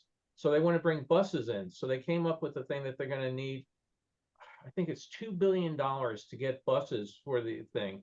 And people say, well, where are all these buses going to come from? Well, we're going to get them from, and then policemen. Where are we going to go to all the police? Well, we're going to people like Denver and say, could we get some of your people to come here? So Denver's going to say, oh yeah, we got a surplus of buses we don't want. They're going to be using them. When they get here, all these bus drivers, where are they going to stay? You know, it's just little odds and ends. I think the Olympics are going to be a mess. So, And was it the success of the last Olympics in LA was credited a lot to Peter Uberov? Usterhoff. Uberov. Uberov, yeah. Yeah. And he had a firm grip on what he wanted to do and how he wanted to do it, and he ran it. I don't see anybody like that running these Olympics. No. It's just a bunch of. I guess the tickets just opened the other day for the lottery. You know, you put in. I got so screwed in. It was the '84 Olympics. It was like I put in back then. It was like $2,000 for a couple of friends and I to go. You know, of course, we selected all the stuff that we got none of them, like opening, closing ceremonies. You know, the popular track and field events and all that. But they charged your card right off the bat. Yeah, we had the same experience. We put in to buy a whole bunch of things, and we ended up with, if I remember right, 3 different events. We ended up with a diving competition at USC, which was entertaining. But we ended up with archery, which we had to drive down somewhere in San Bernardino area. And then we ended up with dressage, which was at over in the Pasadena area. And the diving was really interesting. And I used to teach archery, so I thought I'd like it. When you get there and this guy, and he takes out his quiver and he shoots 10 arrows and they all score them. And then the next guy comes out and shoots 10 arrows. By the 5th guy, it is as boring as hell. So, I mean, it was hot, it was miserable and everything. So, all right, just dressage is going to be better. I like horses, you know, this will be fun. Well, the first horse and rider come out and they do a set of routines and everything. And the next one comes out and does the exact same set of routines. And again, by the 5th horse and everything, you're going, how long is it going to take to drive home? So we didn't get the opening ceremonies. We didn't get the gymnastics or the races, or I mean, we enjoyed the what you call the swimming, but Carol registered in the lottery. We'll see if we get anything this particular time. But okay, I was going to ask if you guys were going to do that. Yeah. Yeah. We'll give it a try. So anyway, back to the fair. We're at Kodak. They had this really neat little thing where they had a set of these little dioramas, and you put your camera on a platform, and they had a macro lens that you would slide your camera up against, and you could get a very close-up picture of things. So they had the Disney figures here. They had a couple birds. They had a stuffed squirrel, and you could show how you could take pictures out of the ordinary with your Kodak camera, and they had people standing on by that would help you out with it. Outside the Paris pavilion, again, there were Berlin had a pavilion and Paris had a pavilion because the French pavilion fell through. But they had a bookstore here, so if you wanted to go and pick up the latest French books, you were able to do so. And we look over, we see our famous Tower of the Four Winds, and then the big show building here looks like a giant warehouse. That's the Small World building. Very nice looking day. Lots of sun. Let me go here. Okay, 1 second. You know, Bill, I don't know if I've asked you this before, but have you come across in your collection and obtaining your collection any stereo views Oh, of not only the World's Fair, but the other things? yeah, I probably have 400 stereo views of the 64 fair and probably about 250 or so of Disneyland. Bill, Right. are the ones from the fair, what do you call it, commercial, or are they, No, they're amateur stereo realist slides. right? Yeah, the trouble and they're I've matter of fact, if you go on my website, I think it's CD number 12 is all 3D views of the fair. They're really a pain to do because they don't fit inside my Nikon scanner. They have to be done on the Epson flatbed, and then every image you do, you have to clean up and de-scratch twice. And then you so what I've done on that CD is the left image, the right image, and then I have a stereo view for the red Scion glasses. So and I've scanned a whole bunch more that are sitting here in the you know, the to be done queue. Let me jump up ahead because we're running out of time. I mentioned that there was a guy that took some sort of unusual views. So I'm going to jump up to his work, which we're going to go up to July of 1964 here. So again, not everything this guy took is unusual. A lot of it's totally run of the mill, but I just got a kick out of a couple odd shots in there. So we have the AMF monorail zooming past us.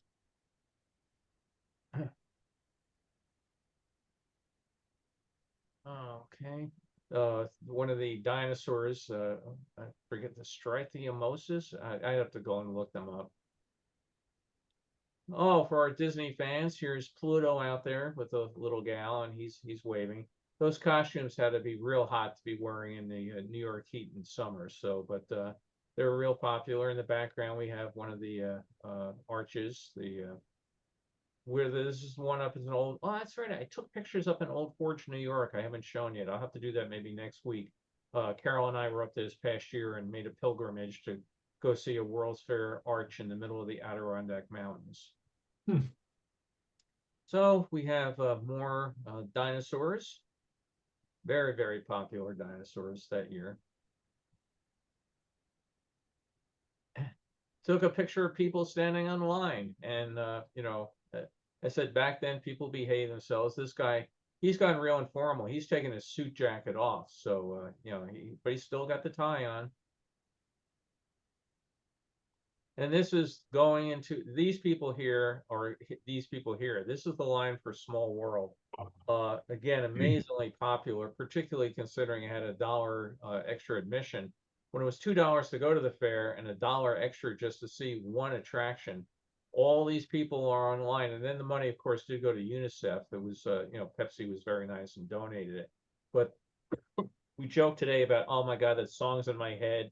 You know, and it's at every theme park, you know, Disney theme park around the world. Well, in 1964, you can see just from this shot how popular this was. It was an amazing show. I mean, all the little dolls dancing and the music and the boat ride. Because even the boat ride was special. You know, most rides didn't have things like that. You might be in a car that went through a dark ride, but you know, a boat, that was really cool. Then we have our host at the IBM Pavilion. This was very impressive at the beginning of it. You're all sitting in the well, it wasn't moving at the time, but you're sitting in the giant grandstand. Then all of a sudden, this guy in a tuxedo comes down on this little platform. He's got a little thing around him to keep him from falling off and a safety belt. But he comes down, talks to you about what you're going to see, and invites you to go up. And as he rises up in his pole, your grandstand rises up into the eggs. This was all done by the, I always will mispronounce it, Eames, E-A-M-E-S. But one of their little information booths down here is now, I think it's at the Henry Ford, but it just sold for several $100,000, you know, an information booth because they're famous, they designed it, they got it. Looking out from the AT&T Pavilion over at Travelers Insurance. And there's IBM, mentioned on an earlier talk how IBM woke up to the fact that at night, nobody knew what they were looking at. So they came in and put scaffolding, chiseled out a couple of the IBMs and put up light up IBMs. And it worked. Now people knew what they were looking at. The fountains of the fair were absolutely spectacular. Just sad that they ripped all that out.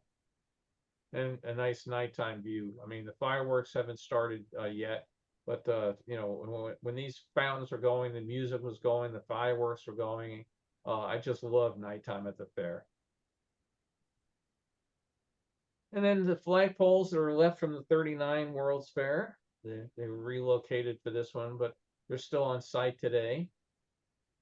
This one I got a kick out of. So you can definitely tell it's 64 because it's an escorter.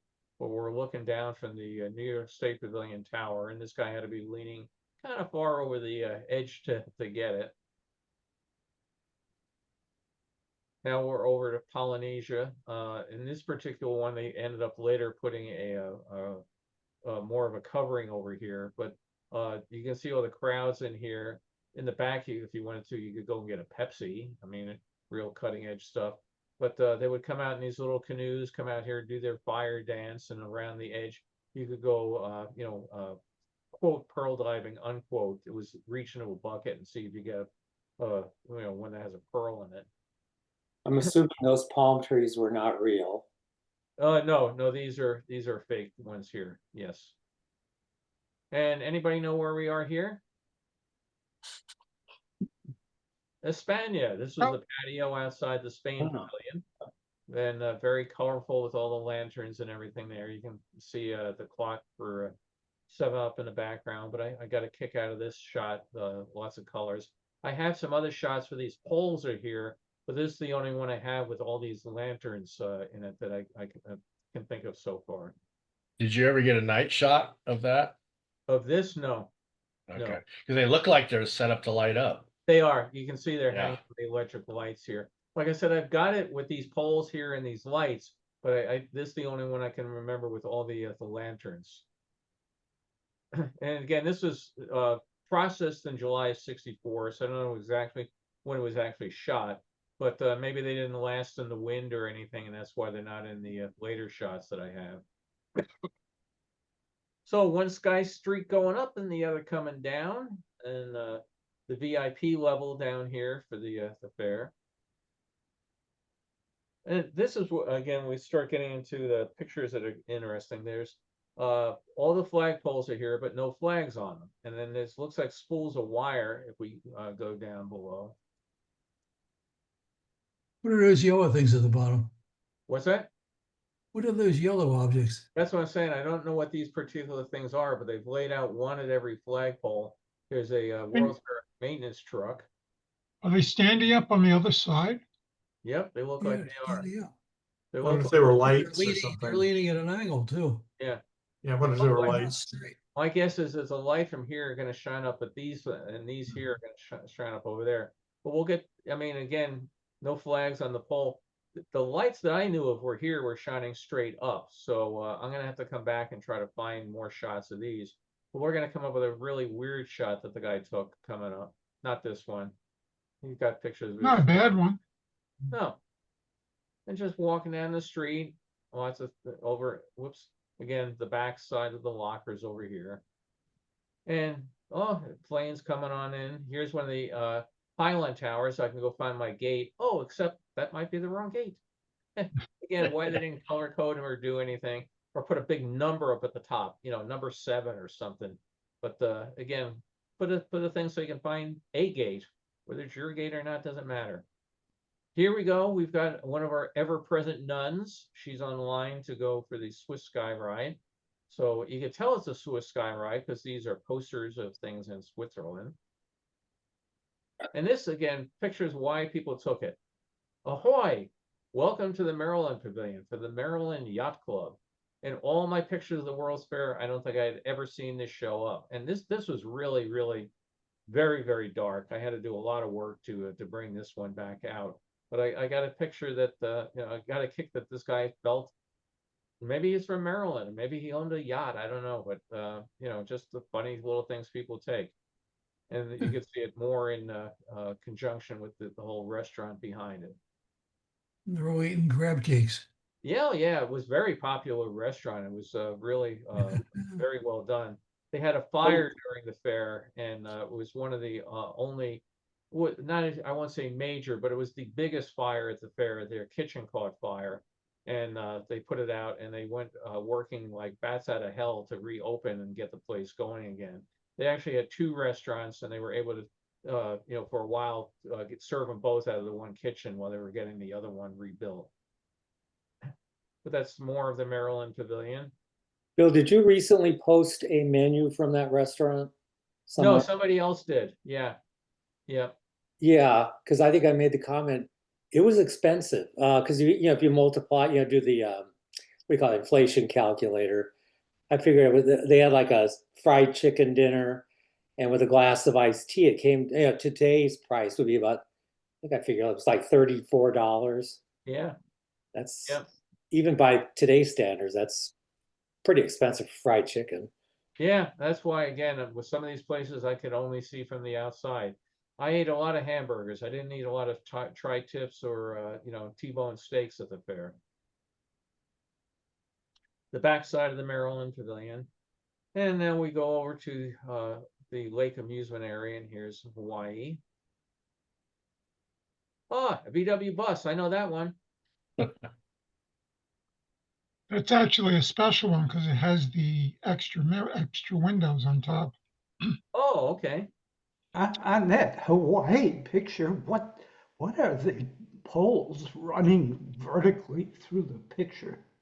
Go back. I was trying to figure that one out. Is this taken from the what you call it? Flagpoles? The what you call it? The aerial tower ride?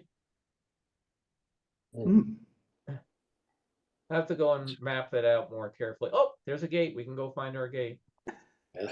It just struck me earlier today how stupid the entrance pylons were. So Well, they were interesting to look at, but yeah. The bottom of the Johnson Wax Pavilion.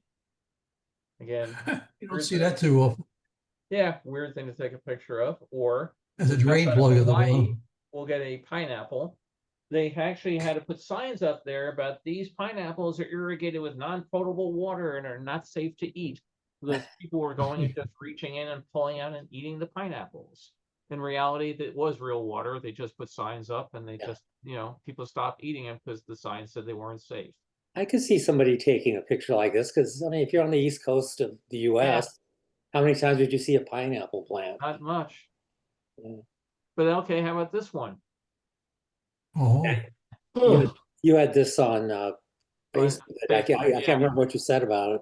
We're walking That's a in train from the yard. main entrance of the again, these things were kind of out of order, but he's walking in from the subway entrance, walking across the wooden gangway into the fair, and he's so excited about the fair. I got to get a picture. So this is all in New York City subway yards. So these are maintenance shops. This building was taken down a couple of years ago. It was called the Sawtooth Building, and they had all these things were done so there were skylights. But I'm at the fair and I'm gonna get it, and you're gonna go, wow, okay, get a picture of the roof of the maintenance building. What building is it that has that red TRY? Yeah, gotta try. What's that? Isn't that Montana? See where it says Tri-Bill, kind of right, just to the right of the seat. to the right of the Sawtooth. Yeah, the Sawtooth. I can't remember the word. Just to the right of the Sawtooth. Oh, that's Right. country, Big Sky Country. Yeah, Montana. Yeah. Okay. Yeah. Again, Montana, remember, they brought it on a train cars, so they were backed up to the very edge of the fair. They brought their trains in, parked them here, had those other pavilions out front, took the train out, brought it back. But yeah, this is That crane right- inside the fairgrounds. See the big crane? That was past the fair. What's that? Oh, See the crane above the word for? Oh, building the Hall of Science. Yeah. Yeah. Oh. Yep. and I know, this must have been taken with a moderate telephoto lens because there's some compression. Yeah. But even so, the size of the Ford Pavilion it's huge. Yeah. Oh, it's a massive pavilion. I mean, look at, It's two it goes on and city on and on. blocks long. You see the top of one of the rockets at the space park over here. Yeah, that's But right. yeah, all these buildings here, they were all done with skylights to provide, more light for the workers. So here's where he took it from. He was up here at the subway station. And I love these pictures. Everybody's going to the fair, and look how nicely people are dressed. I mean, not like you'd see people today, but I always think about, wow, what's awaiting you that's going to knock your socks off? And then you turn around and you keep walking into the fair. I posted these. You don't see any overweight people either. No, not very, very few. That's for Very, sure. very rare. Yep. Not a lot of wheelchairs, certainly no motorized scooters.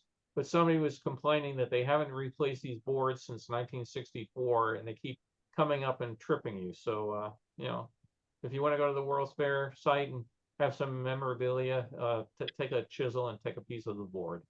And somebody's with their leis over at the Hawaiian Pavilion. Again, jumping back and forth. We're coming up to the fair. There is the ticket booths. We can't wait to go inside and go get them. These awnings are still there today. You can go there and look down at the ground and see where the turnstiles and everything were bolted down to the ground. The remnants of the holes are still there. We can go in and see. Here's more of those booths you asked earlier. Yeah. So if we zoom in on those, you can see over here, fun at the fair, discounts. You could get a discount book ticket. Over here, they're selling souvenirs and stuff. Here's one of the shows, being for sale. So again, these were really cheap little things. They could move them around and didn't need any particular heavy duty stuff to them. We're near the Vatican Pavilion, so of course we get a bunch of nuns. We get some coming, some going. They did not have to wait on the line with the rest of us. And they got a special gift when they went to the Vatican Pavilion. So, Bill, did you ever try dressing as a nun? What's that? You ever tried dressing as a nun so you could get in free or get into I was a little the front short of the for it. line? I was a little short for it. What did they get as a gift? Yeah, they got a special Bible or something. But I do know they got a special gift. So we'll continue with this guy's photos. Tower of the Four Winds. And again, he was mechanized, so his jaw would open and close, and there was a sound of him roaring.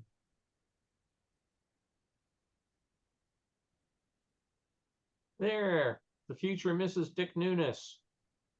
For folks that don't know him, Dick was the vice president that ran both Disneyland and Disney World. A tough boss, but a very, very good boss. And one of the guys that I give credit that the Disney parks we have today owe so much to Dick Nunes. So he had been working at Disneyland. They sent him back here to work at the World's Fair. And his wife, future wife, was the Snow White. And again, he came back with a nice souvenir. So it's a nice day. It's 70 degrees out. Again, this was processed in July, but the weather's not too bad. Nothing. So we're looking down from the wall at IBM, getting ready to take our ride up into the egg. Back to Small World, the boat's going through it. Bill? Clock, yes. I was just going to say, one of the comments he used to make, though, about Dick Nunes was, whenever a new park opened up, they'd say, this park's going to be really nice once the newness wears off. Oh, yeah. Well, as I said, he was a tough guy. I mean, he had. Oh yeah. Yeah. But he knew what he wanted, and it was always, he had a direction. He knew, he came up under Walt, so he knew what Walt was looking for in the parks, and he just, he made sure it happened. And he could be a bothersome person at times, drive you nuts when you're trying to finish a park, but he was very fair. The only two Dick Nunes mistakes that I really come when I think about Dick, one was he wanted a wave machine at the Polynesian, and he had the wave machine built at an enormous cost. When they turned it on, it made a wave, and they've actually got pictures of Dick surfing on the wave but it washed out all the beaches at the Polynesian, so they had to immediately turn it off. I mean, it lasted about a week. Yeah. The other thing he came up with, he went to Bermuda, and he saw all these businessmen wearing Bermuda shorts, shirt and tie, but with Bermuda shorts. So he came back because we had a very, very definite dress code for working at the parks. And he came back and now introduced Bermuda shorts into the thing. And I could just never get to do that myself. And, you know, you go to the meeting and Dick be in his Bermuda shorts and a shirt and tie and name tag and everything. And I'd just be wearing regular slacks or whatever, as 98% of the other guys were. And he'd start going around the room giving people a hard time. You don't need to wear those hot pants. You can go get yourself a pair of shorts. It was not a very pop. Do you remember those days, Brock? Yeah. I'd say he was very, you know, because I had a beard and mustache when I was working on the parks there. And I remember one day he came, one of the first times I met him, he came up to me and he was looking at me in this meeting and he kept staring over at me. And he finally walked up after we finished with the meeting and he said, you don't wear your name tag in the park, do you? And I said, of course not. And he goes, oh, okay.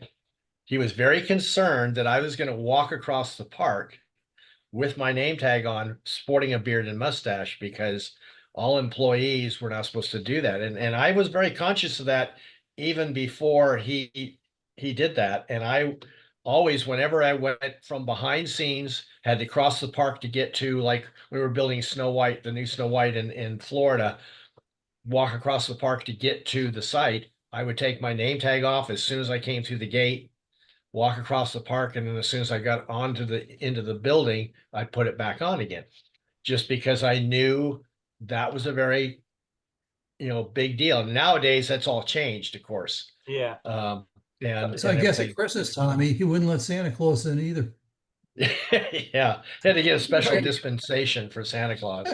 I mentioned on my talk Thursday how they got to get special dispensation for some of the musicians because they were doing like the Keystone Cops and they had mustaches.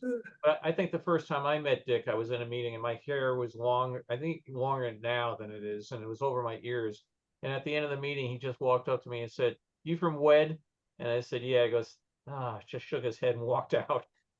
Yeah. Somebody, what's that about? And they said, "Oh, he's got a thing about you guys and your haircuts." So Yeah, haircuts and facial hair. That was Yeah. a big deal. Of course, you know, remember when Marty sported a mustache there for a while yes, at work? yeah. And that was in direct protest to Dick Nunes. And they got into some argument about something, and for about a year or two, I think it was, he had that mustache. Yeah. And then things settled down and everything, and he finally shaved it off. But it was his little private protest to Dick Nunes. He was Bill? a character. Yes. What's the rule now in the park for employees with facial hair? Still no? You have to be able to see through it. No, we were at a restaurant the other day. A guy came in with hair like I've never seen. I don't know how he ever walked through. I mean, it was an afro in front of his face. I was like, oh God. No, they seem to have taken all the rules and just said, let's set fire to it and go. I mean, they have beards, they have goatees. We were there about a year ago, and there was a guy with the worst scraggly looking, filthy, dirty looking beard I've ever seen. And he was on working, putting people on boats at the Jungle Cruise. All the dress codes. We used to have a gal at Disneyland. Her nickname was Greta Groom. And she would come by and she'd measure the fingernails on the ladies and the size of their earrings. And it was, like I said, a very, very definite grooming thing. Today, it doesn't seem to matter.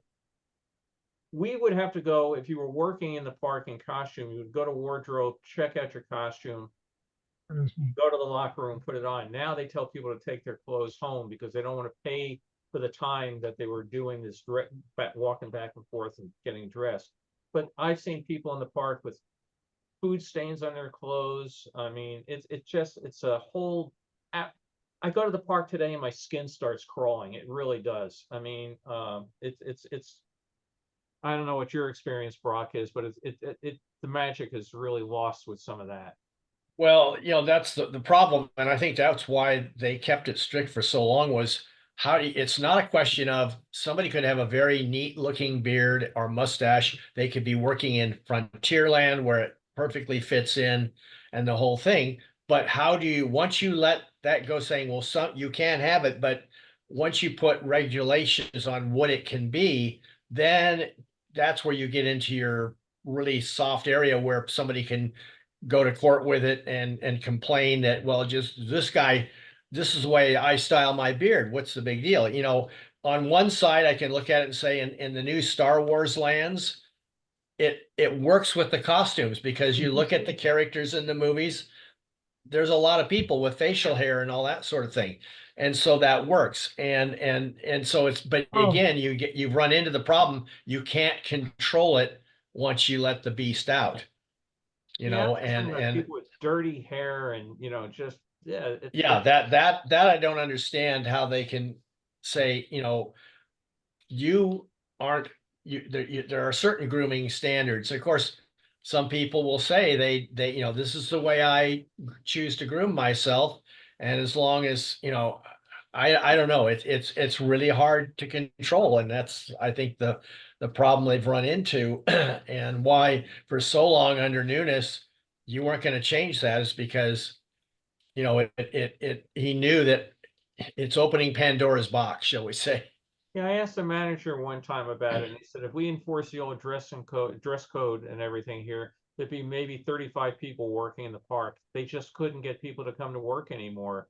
You know, it used to be when you left work at the end of the day at Disneyland, you might go to a local bar or something before you drive home.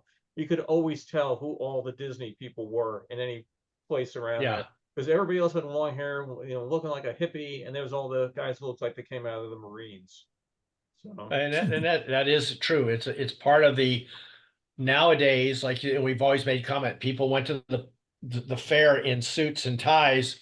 It's not only doing that, it's the fact that everybody now, no matter where you go, they'll just whatever way they want, whether it's on an airplane, whatever. And if you complain about it, because sometimes it can be very inappropriate, you know, you're put down as, you know, what's the matter with you?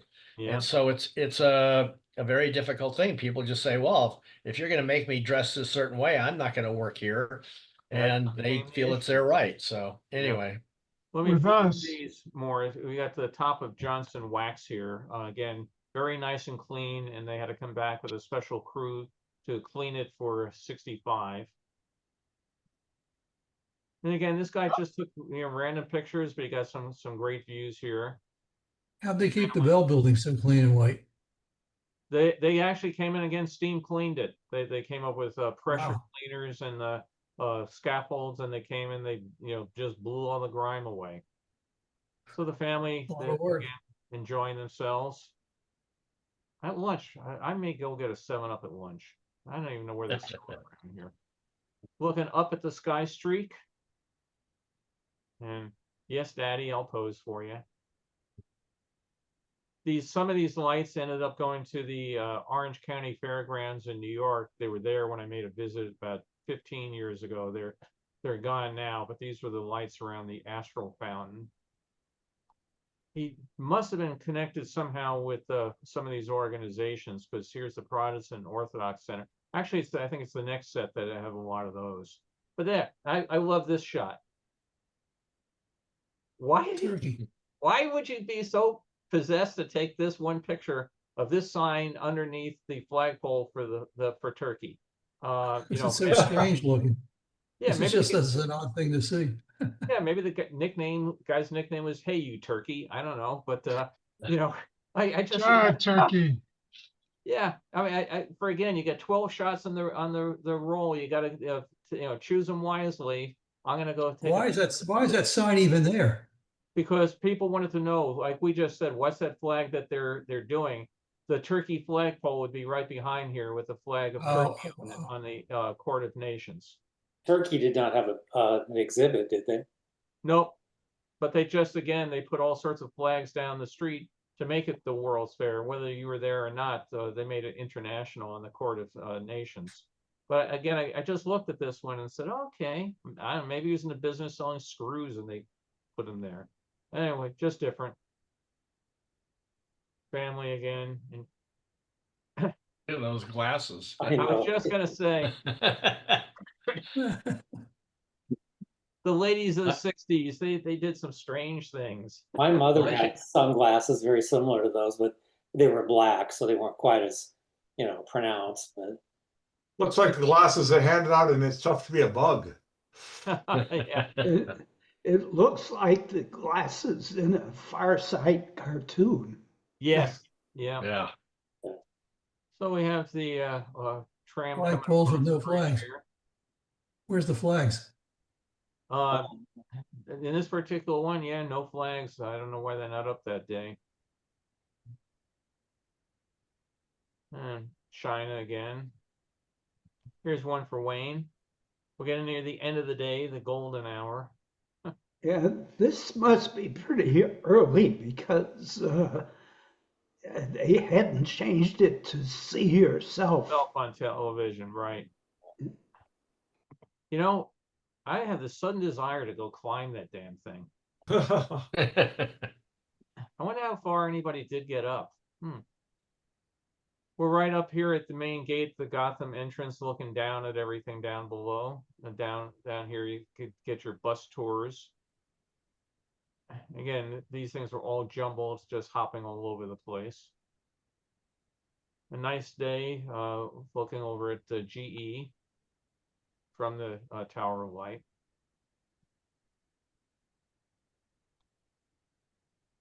From Hawaii, looking towards Texas.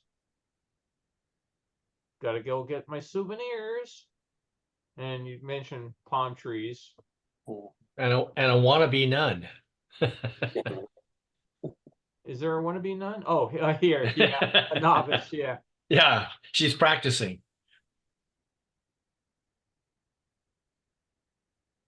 In Hawaii, come to the Five Volcano Restaurant. Sign outside of Hawaii.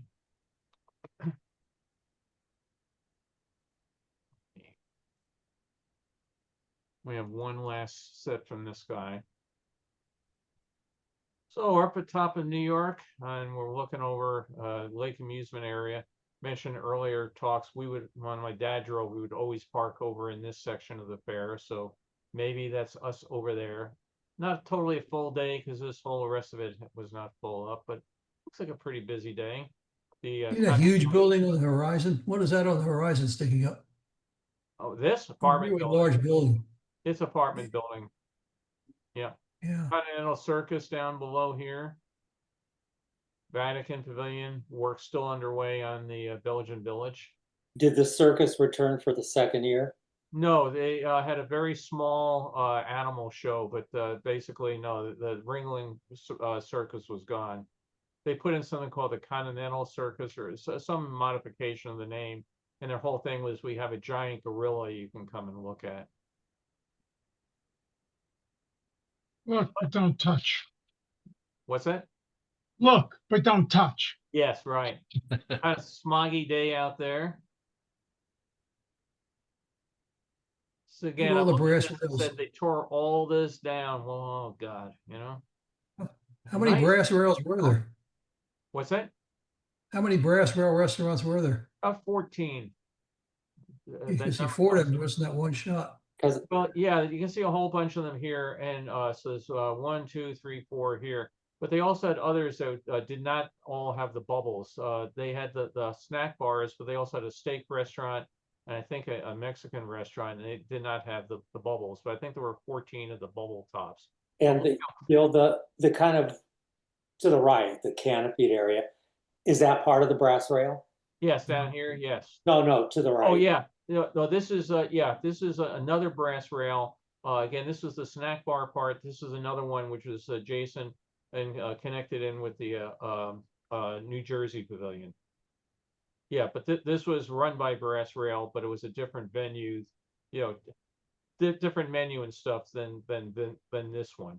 So the one on the right then would have been themed towards New Jersey? Yes. Okay. Yeah. Again, back to Wisconsin. There's New Jersey. I like that pavilion. That was one of the few buildings that won architectural awards. Yeah. Somebody was actually killed when they were building I was that. gonna say, yeah. One of those unfortunately, this derricks is came a down. fatality.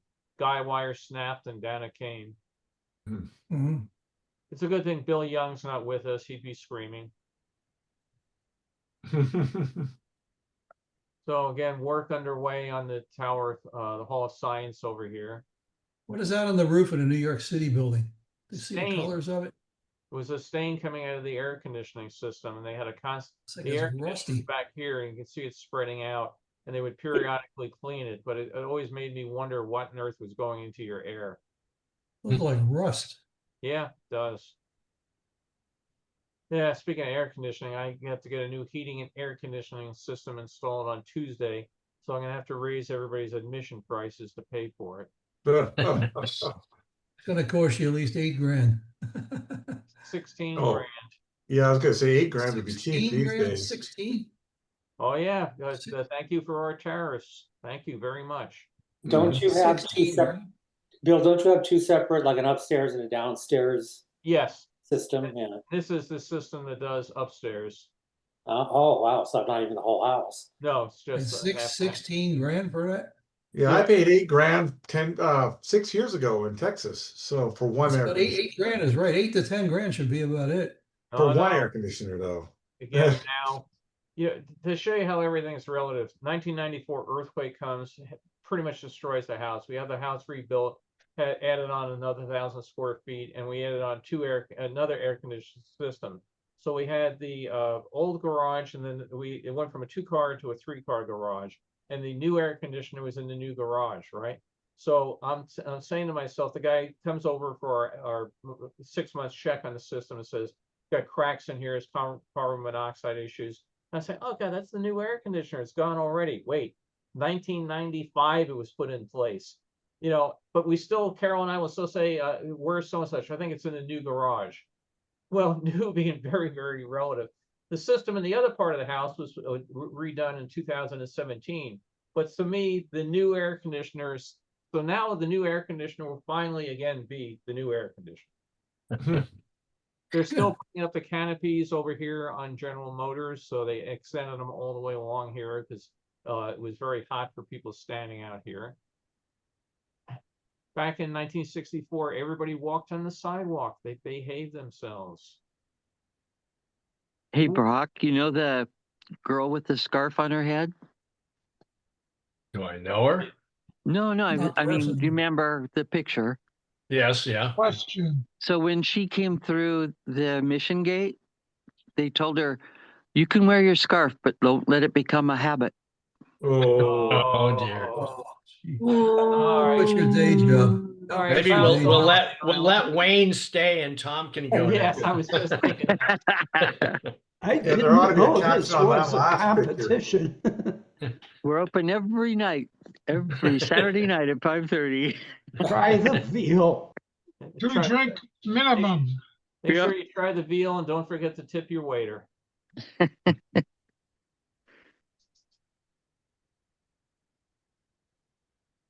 Belgian Village still going up.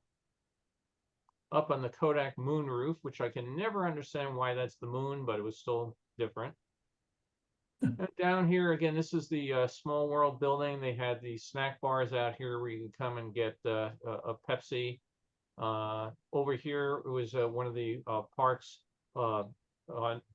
auxiliary buildings, maintenance shop, and some other odds and ends. But you know, low key, didn't really draw a lot of attention. But you know, if you needed something fixed, it was great to have a maintenance crew that could come out and get it.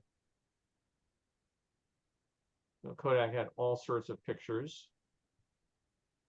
Over here, Arlington Hat Shop. Again, you didn't see a lot of people in wheelchairs at the park, at the fair. Hmm. The rocket thrower. Without the sneakers. Yeah.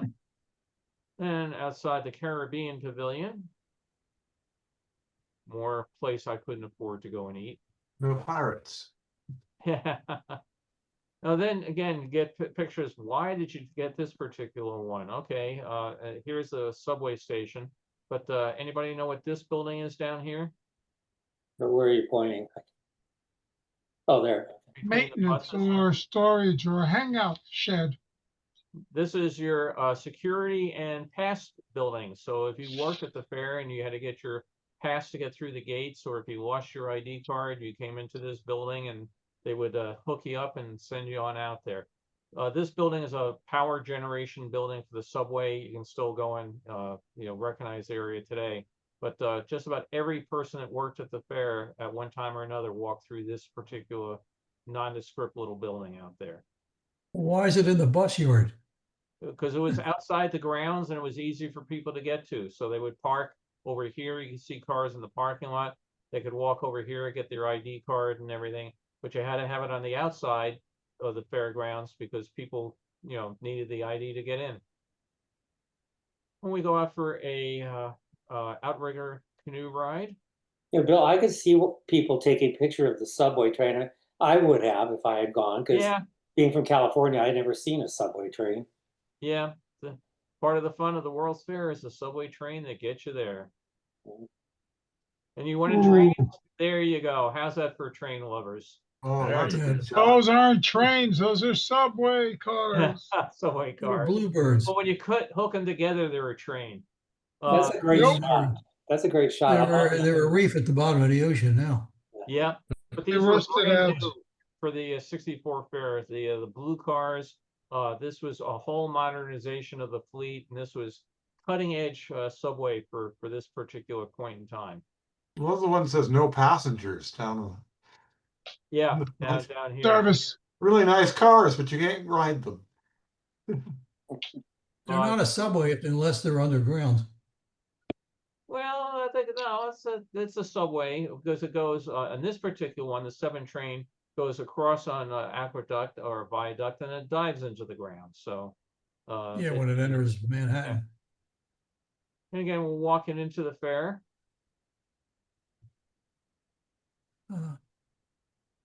And the last one that person took, the log flume. I got one other one I want to jump to real quick, and then we got to go because I got to go get new glasses. This was The an wife album from- drives. What's that? The wife drives. Yeah, this was an album of prints somebody took from 1965 and glued into a book. So I've scanned them on the flatbed, and I'll get around to restoring them later on. But again, most of the pictures are, things that we've seen on and on. The solar fountain there, Johnson Wax, Austria off to the left, more of Johnson Wax. Japan, Belgian Village. Again, this is 65, so it's come along quite nicely finished. Again, you can start dating the pictures and, when was what for Kodak. Down below here, this had been the Pan American Highway Gardens. It's now the Hertz Go-Kart racing track. Flowers on the Austrian Pavilion. The Singer Bowl, which was a vastly underutilized piece of the fair. Up at the top of the promenade, it's called the Passerelle building up at the top, and the arch and the entrance tower. Everybody had a tower. Billy Graham had a tower. Everybody had a tower. Coke had a tower. Pepsi had a tower. And we got our Skyway. Lots more scarves. This one I got a kick out of. A bunch of Boy Scouts walking by on this side, and this guy's selling balloons here. And they're on an elastic band. They have a couple grains of sand inside. And when you punch them back and forth, it makes a really neat rustling sound. So they were a cool thing to have in 1964, 65. I looked at these guys and wanted to see, no, it's not me. Someday I'll catch my. I do have a picture of me in my scout uniform at the fair. I do have that now that I think about it. Again, this person must have had something to do with the Protestant and Orthodox Pavilion because they took a whole bunch of pictures of that. This was one of the last things to come down at the fair. This tower here was left there as a marker for the people doing the demolition work. They would tell them where they were in relation to that tower. I'll straighten all these out. Like I said, they were all glued to the page, sometimes at weird angles. I like that previous shot, all 3 of these, because it's just a weird angle of the Unisphere. It's not one you normally see. Yeah, I was trying to figure if they were influenced by the Batman TV show or something. Yeah, there's one more I just want to get into here real quick that, again, you say, wow, I've never seen that before. We're coming up to it. So again, fall 65, we got all the fall flowers in, which are soon going to be ripped out of the ground by hordes of middle-aged women trying to take them home. The detail of the carousel building over at Clairol.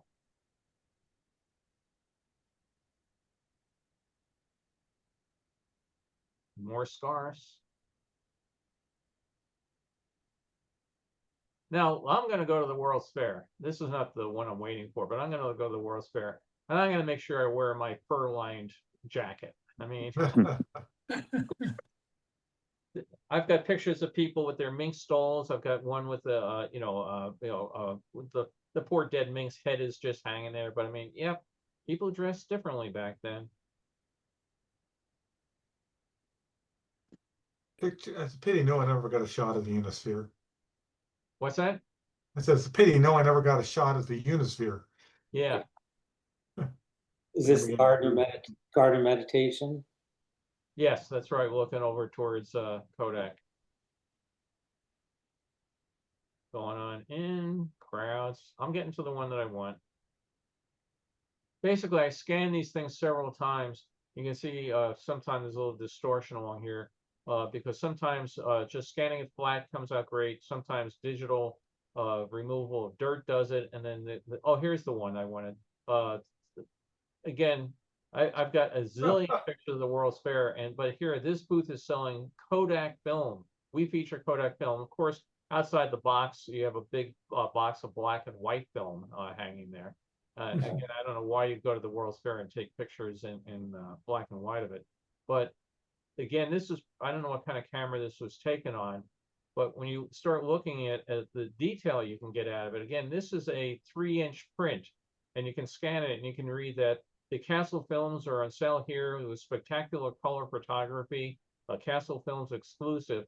Having collected so many of those Castle films, I just got a real kick out of it. And you can see the buildings, nothing major, the nail holes holding the plywood onto the side of it. But when I saw this, again, I'll go back to the full size. I just got a real kick out of when you've seen 1,000 pictures of the same thing. And the first one of this, like I said, I don't know exactly where this was. There's Oklahoma behind, and this is the mascot for the Chicken Delight restaurant up top. I'll go back and figure out more where this was. Well, it's kind of odd because the box of film looks like it's either a 127 or 120 roll of film, which by this time they were kind of on their way out. Oh yes, absolutely. Yeah. Black and white panchromatic film. So yeah, and on the side it's right here 620. Yep, 620. That was really on its way out by then. Oh yeah, but maybe they had a bunch of those giant boxes left. I got one other thing we'll get to real quick. Where did my oh, there it is. I mentioned Latvia Day, and I'll just go there real quick. So Latvia Day was September 27th, 1964. So for fans of the New York State Pavilion, we had quite a crowd out there this particular day of people singing. I'm only halfway through this box right now, but I did start restoring some of these. So the beginning of these, they're done. But look how nice and clear that is too. It is now. You'll see what some of the others look like. But yeah. This is all women, I'm assuming, except yes. one kind of doesn't look like a woman. These are all women. We're going to see some men coming up. Okay, but the tall one with the white hat on doesn't. That's a right where your cursor is doesn't quite. Yeah, it's a woman. I got very familiar with these as I took out the dusts and the scratches, and I looked and I said, a beard, facial hair. I came down and saw the profile. Okay, it is a woman. So yeah. He's got a beard on and lipstick. Yeah. So they're giving us a nice performance here. Are they wearing the same outfits as the one where we were trying to identify? That's what I was trying to figure out, if it's the same group or not. Then they go into dancing. So they have the men coming out and they're doing, I don't know much about Latvia, but they do this dance with these cloths between them, and they look like they get very elaborate coats that they get to wear. these were incredibly dark. So doing what I could to bounce them back out. But they're having a nice day, and you can see there's a good size of crowd of people all sitting in here in the Texaco map, where they're looking out here at the mezzanine.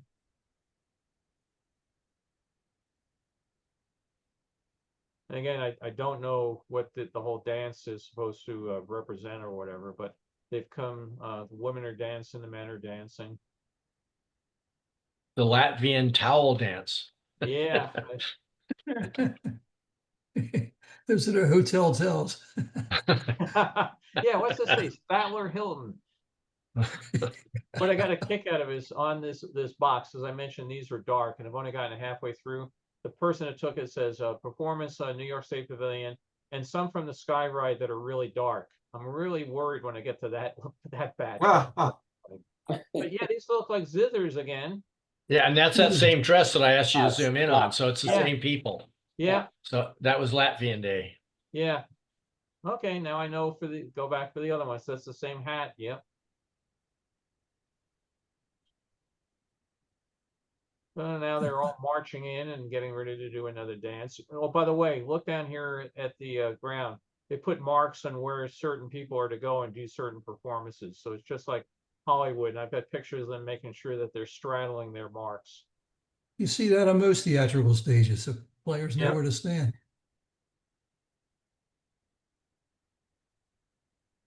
Well, I love these coats. I gotta go get me one. Oh, yeah.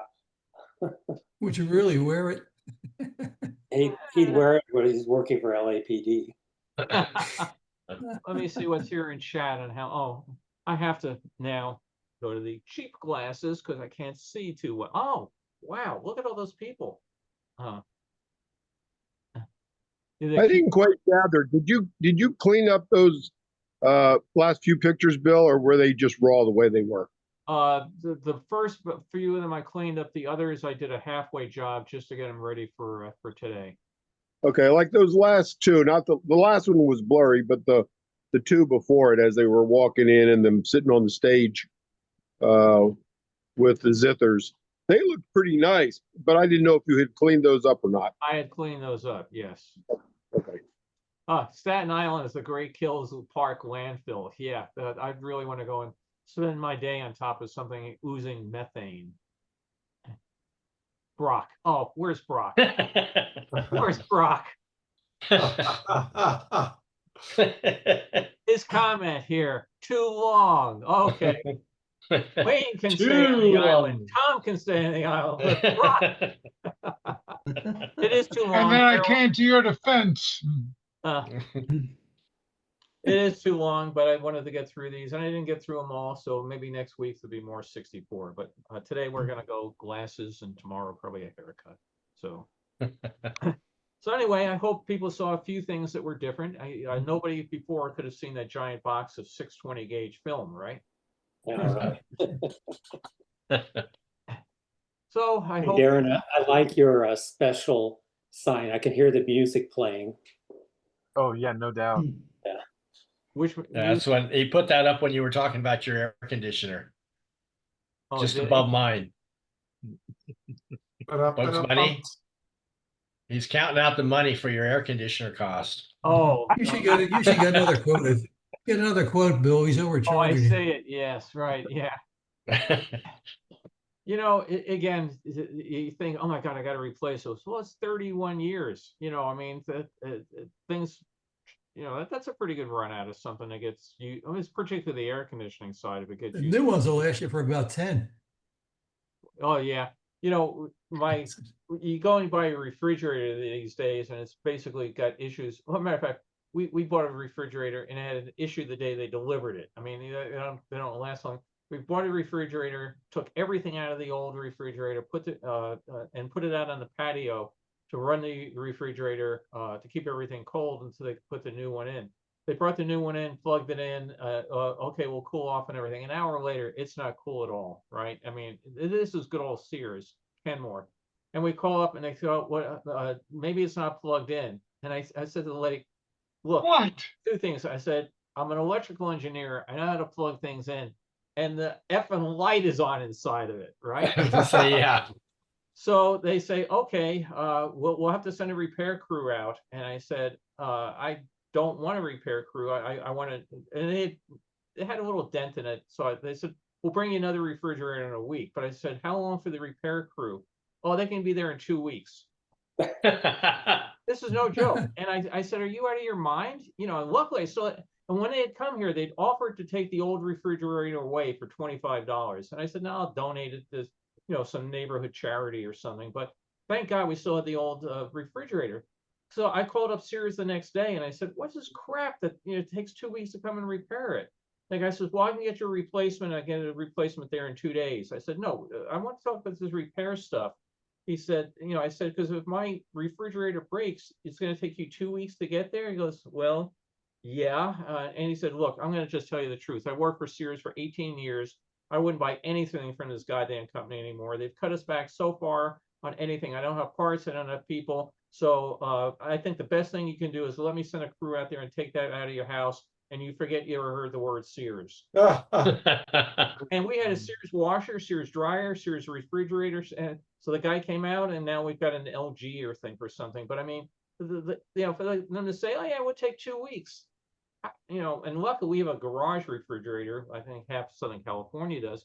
But if your washer goes out, it's bad enough. Dryer goes out, it's bad enough. But your refrigerator goes out, we'll be out there in 2 weeks. I went to there tonight before everything in it defrosts. Yeah. So, Yeah, I went through that. The Sears washer and dryer set that I had years ago. I mean, like you say, washer dryer not that big a deal, but it was like a month till they could come out. Yeah, I don't get it. Well, the thing too is Sears Kenmore used to be a very good name. In other words, that was one you kind of trusted. Since Sears doesn't exist as the corporation that it was, I think a lot of these units have been sold off or other people, whatever, but they've cut way back the quality. It's just like when what's the other one in washer and dryers that was really Maytag. Maytag. Yeah, Maytag. When they were bought out, their quality dropped, to the same level of the company that bought them. In other words, they used to build them like tanks, and now they don't last. Well, It's built-in obsolescence. They want to sell new units. A couple of years ago, about 7 years ago, when we sold off my parents' house, my grandmother's refrigerator, which had come from Brooklyn, was still running in the basement. It was at that point in time, it would have been almost 70 years old. This is no exaggeration. She bought this thing in the 50s. We're selling in 2020. And there were people in the neighborhood who was, can I please have that refrigerator? I mean it's still, it would ice over. I mean, the freezer had about. Bill, I think it was gas powered. No, the one they had before that was in Brooklyn. Oh. And that's why I remembered when they had to get, because I always thought it was really, as a kid, you set something on fire to make things cold. I couldn't understand that, which is why I'm an electrical engineer. But I remember when they got rid of the gas-powered refrigerator, it was around 55 or 57, it's somewhere in there, and they got the electric one. That's the one that was still running in my parents' house all those years. Like I said, the freezer would freeze up so you could fit maybe a bar of butter or something in it, and you'd have to defrost the whole thing. But I mean, it just sat there, they're chugging. Of course, the electric bills might have been $1,000 a month. I don't know, but it still ran. You're never going to get 70 years out of a refrigerator today. Yeah. You're lucky if you get 10. Oh yeah, yeah. My uncle, may rest in peace. I remember going up to visit him after my mother passed. He actually had a refrigerator with the coil on top. And this was early 80s. And I go, Uncle Bob, how old is this? He goes, a lot older than you.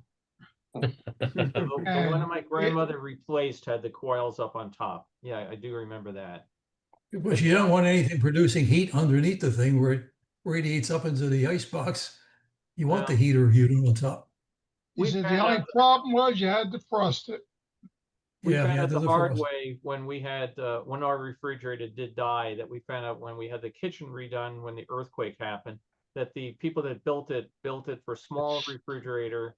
And so when we had to get another refrigerator, we had to find a very small one that would fit because of the cabinets.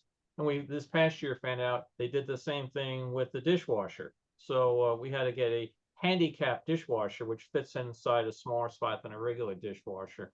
So I keep saying when I win the lottery, I'm going to blow up the house and put in a full size everything. But you don't know that. I didn't know anything about it, you know. So you know now. So leather kitchens. The stoves were 24 inches. yeah, it's you know, like I said, we didn't know, you know, and then there were all sorts of other things you realize, you know, you have a switch to turn on the lights, but on the side of the house where the trash cans are, you have to go to the garage to turn on the lights to go. I mean, back then, turn on the lights. It's just stupid stuff you learn over time. My dad was an electrician, so we could pretty much operate every light in the house from every room in the house. Oh, really? Switches all over the place. You know, those like 8 switch panels and you know. Well, we You have have to label them all. we have a switch in the living room here that when we first moved in, I wonder what that switch did. And nothing, you know, you flip it, nothing turned on, nothing turned off, nothing turned on. And we finally found out it turns on an electric outlet that's under the stairs in the hallway. It's not even in the same room. But I think there's this comedian, Stephen Wright, and he does a great bit where he talks about, I found this switch in my house and I didn't know what it did. So I kept turning it on, turning it off, turning it on, turning it off. I could never figure out what it did. Then I get this phone call from a woman in Belarus, you know, in the Soviet Union. Will you stop turning off my lights? You know, why they would put a switch in my living room that turns out a light in my hallway, and put an electric outlet under the stairs. It makes no sense. Oh, Bill, when I built my house in La Cañada, up on the roof area, we had so it was 2-story, but up on, and we had a tower for the stairs, but up behind that, we put in plugs for plugging in the Christmas lights when we put them up in Christmas. And I put in a switch downstairs at the end of a hallway that went into a little storage cabinet underneath the stairs you could use for extra storage, but it was outside that ran that, and we knew that. And I wonder now if today we sold it to some people that 6 months later they turned around and sold it because they were from New York. He was a doctor. He and his wife were doctors. It was a Spanish style house. They wanted to make it country, so they put everything inside in country decoration, which was like, I don't get this. If you want it country, why do you buy a Spanish style house? Anyway, I told him about it, but he was the type of person that's like, when I was telling him, he says, oh, we don't put up Christmas lights, so I don't worry about that. So I wonder if the guy that owns it today still is wondering, what the heck does this switch run? You know, if he's ever been up on his roof to see if there's, you know, and realize, oh, there's a plug up here, but there's no power in it. Maybe. You have to come to our house, Brock, because if we go outside to the side of the house and look up, 10 feet up, there's an electric outlet on the side of the wall. And that's the plug in the Christmas lights. And inside the garage is a timer. So it turns on the Christmas lights, turns off the Christmas lights. Right. But anybody else is going to walk in there and, you know, come to the house and say, what the hell is an electric outlet 10 feet up in the air? It's up there, so I can go on the roof. I can just plug the wires in. But that was, you know, when I was built, because every year beforehand, I had to go and run extension cords and everything. And Exactly. Building this new garage, I'll put this light. Yeah. So yeah, we have the weird outlet. Yeah, the outlet that runs that. Great minds think alike. Leave. We have that Leave a too. note. You have a light 10 feet up in the air too, Tom? Well, it's an outlet in our basement that runs the Christmas lights up on the eaves of our house, and it has a switch, so I can turn it off and on. Yeah, the timer. You know, it's weird. I put the timer in, and the timer's been there. I'm going to jinx myself. I shouldn't say this, but the timer's been running nonstop since 1995. I don't know how many times I've had to replace the exact same make, model, and timer for the pool, but the one in the garage just keeps clicking away, and it keeps time, and it does what it's supposed to. This year, of course, it's going to set the house on fire. So what the hell? Well, next week, if you are not on the Thursday list, I will just tell you I will be doing the first 10 years of Walt Disney World. So I will be going through some construction shots. Like on the talk they did this Thursday, I try not to use too much construction or anything about Disneyland, because Leslie Iwerks has an outstanding documentary which premieres this Thursday on Disney Plus about the building of Disneyland. but I'll have a little bit about the building of Disney World, and then again, I try to go into things that have changed. Things were added, like the swan boats were added. The swan boats are gone. I have some pictures of Mr. Nunes's infamous wave making machine.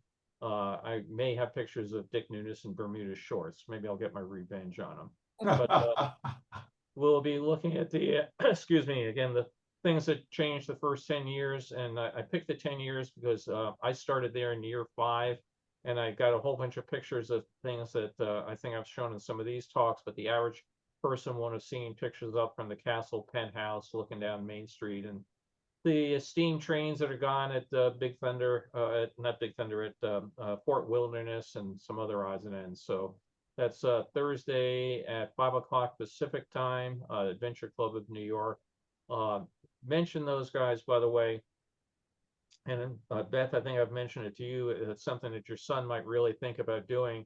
They do quite a few virtual events, and you're never going to get rich on this, but you get sometimes the extra money is nice, but they're very professional. They pay like instantly when you send in the invoice and everything. So if you have anything that you've got, collections or talk about things, I recommend the Adventure Club. I've been very pleased in my dealings with them, and they.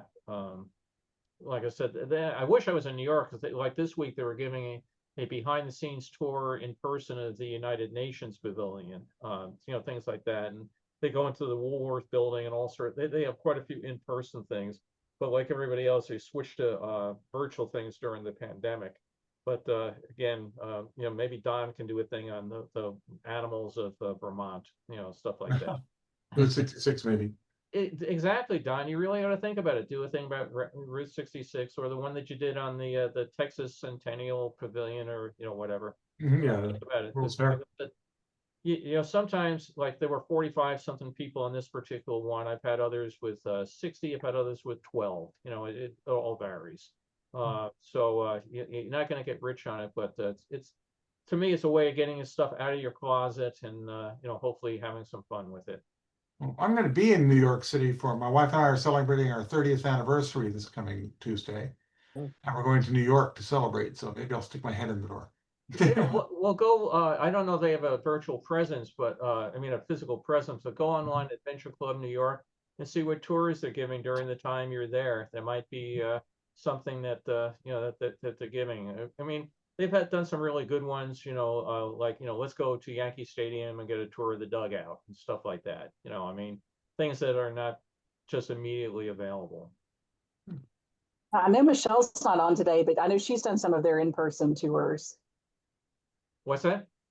Michelle's not on the call today, but I know Yes. she's done some of the in-person tours. Yes, right. Yeah. So, yeah, she was there on Thursday, so I saw her name pop up. So, Hey, Bill, thanks. real quick, I know you're pressed for time. Have you ever shown on one of these chats, remember when NBC did, when the New York World's Fair was going to be opening, maybe a week before, a month before, they did that hour-long special? Yes. Have you ever shown that on here, or are there copyright issues? Or It's on YouTube, but there's a short version. The one you're probably thinking was the one with Henry Fonda. I know there was more than one. Yeah. There were two of them that come to mind. One was the first grand opening special of the World's Fair, and it was with Henry Fonda and a whole bunch of others. You had Fred McMurray going down with a fleet of the escorters, and they get a traffic jam there. That's the one where Albert Fisher was talking about. They were up on the roof of the was one of the pavilions. Anyway, Fred McMurray had a terrible attack of diarrhea. They had to go get a bucket for him to go do his business. Yeah, so yeah, exactly. So, but Cantinflas was a big star at the time, so they did that. Then they did it, and unfortunately, that full special doesn't exist. I think it was a 90-minute special, and there's about a 45-minute condensed version that I do have that I could show, which I also think is on YouTube. Then Charles Kuralt did a thing going out to the World's Fair. And again, I've done some color restoration on that because I kind of faded to red. I could show that another time. Yeah, I remember that. I've seen that one. I've seen both. I saw the Henry Fonda one. Yeah, now that I think about it, when it first aired, in 1964. I saw the other one with, you said Charles Perrault, is that his I think name? that's who it was. Oh, no, it's Newman. Edwin Newman. Edward. Newman. Yeah. Edwin or Edward, yeah. I saw that one. I was on a layover in New York, and I went down to the Museum of Radio and Television and watched that. It was really dry and boring. Yeah. Yeah, it was interesting. This past week, I went to another adventure club thing, and a guy did a talk on another subject. I'll remain anonymous right now. And it was about a TV show, and it's about, this show wasn't any good. I didn't like it. It wasn't this good. And I'm watching this thing, and I'm going, I wanted to go to a celebration of the show, and everybody's going, oh, this fun thing they did, or why they did that, or whatever. And this thing, it could have been better. They could have done this. They could have done that. And the Edwin Newman thing was sort of the same thing, like, it could have been better. I mean, Yeah. to me, the fair was wonderful. It had warts and everything, but you don't have that in your neighborhood every day. So rather than go there and say, well, the food wasn't so good, no, I mean, and the Edwin Newman thing was too long. No, just, but no, I mean, I look at all the comments that I get from the talks I do, and Carol knows I take them to heart. And when they got too long, what the hell does he mean? But again, when you do it, if I did one of these talks about say the Spokane World's Fair, it wasn't very good. It was really boring. It could have been better. Who the hell wants to pay for that? I mean, the Spokane actually turned out to be a pretty good fair. I'm just picking on that one, but I mean, why you would give a talk and have people pay to come so you could diss something is I was really amazed by it. And then the guy at the end of it starts talking about, oh, here's my website, here's all my books, and this is probably the best book I've ever written. I mean, shovel it. I was disappointed. So like I said, I made up my mind when I did this talk this week, I was going to be positive. And how do you not be positive about Disneyland, right? Yep. So, we opened up with some footage that had never been seen before opening day. We got from an ABC executive, and Wayne sent me a note. Oh, use this model camera with that model zoom lens on it. That's really rare, and right over my head. But fun that he could find it. So off to get new glasses and off to buy Carol lunch, and I'll see you folks next week. And we may be back at this fair. But I got a whole bunch of movies delivered this week, and I'm looking at them now, and I'm looking at the scanner, and so we'll see what we get to. Delivery never stops, does it? Delivery never stops. What's interesting is I was telling somebody about these talks, and I said the first one was done in April of 2020, and they were saying, how do you keep coming up with stuff? And I said, thank God, I have a very understanding wife that indulges my constant acquiring of things. But again, that's why I like doing these. Rather than just get it, look at it, and put it aside, and bury it in a closet. I'm really appreciate having the chance to share some of this stuff with other people that can enjoy it. And if you went to the fair, relive it, or if like Randy, this particular fair is new to you, you can hopefully spot something that's of interest. So are you working on ideas for the 6th anniversary show? God, I hope I make it. You'll make it. You'll make it. You're never going to write stuff to show us. This week was just so hectic. I mean, like getting ready for this talk on Thursday, I put a lot of time into it because I had all those clips of the Mickey Mouse Club, but I went and cut off the beginning ends of things and try to format them and sharpen them up, and that's why you run and go and get it.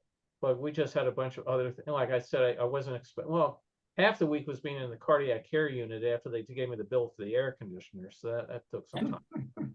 But yeah, it just, as Carol knows, it's never dull.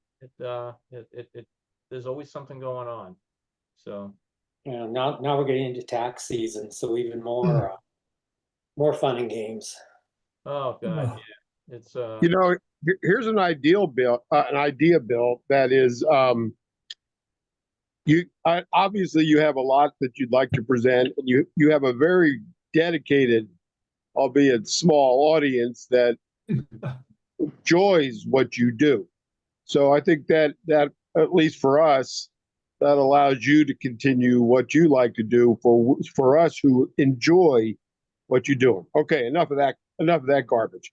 Here's what you could do that could make it either good or bad. And that is, if you were to give us Thursday's talk next week, then you don't have a week that you need to fill. You don't have a Saturday that you need to fill in order to present us something. However, conversely, what that does is that because you have so much that you want to entertain us with, it's only going to put you now a week behind, because not only are you going to present us what you did on Thursday next Saturday, but then what you wanted to do next Saturday, you now have to put off 2 weeks. You get what I'm getting? I will probably do something like that. I've not done that on purpose because I don't, again, it's the Thursday talks are nice. I do make some money on it. And if I said, I can always see on things tonight on NBC, tomorrow on Peacock, sort of thing. My thought was if somebody said, oh, I could pay the $15 to watch on a Thursday, or I could see it free on Saturday, I'll just wait till Saturday. So my thought is I will probably take like the talk that I did yesterday and maybe for the 6th anniversary, do it then. But like I said, the people, the Adventure Club people, and again, I get no percentage if you guys go do a show for them or anything. I wouldn't do it to them. I wouldn't undercut them by, giving it away for free somewhere down the road. But I do have all the presentations saved, and I will probably start recycling them at some point down the road. But well, no, I was only trying to pull your chain on this one because you've said before that the audience on your Thursday talks and on your paid talks is an entirely different audience than who we are. Okay. We're very interested. We're very detail oriented. We'll look at a photograph for 5 minutes at, trying to decipher the Dodge Dart or the Plymouth Ramble like today.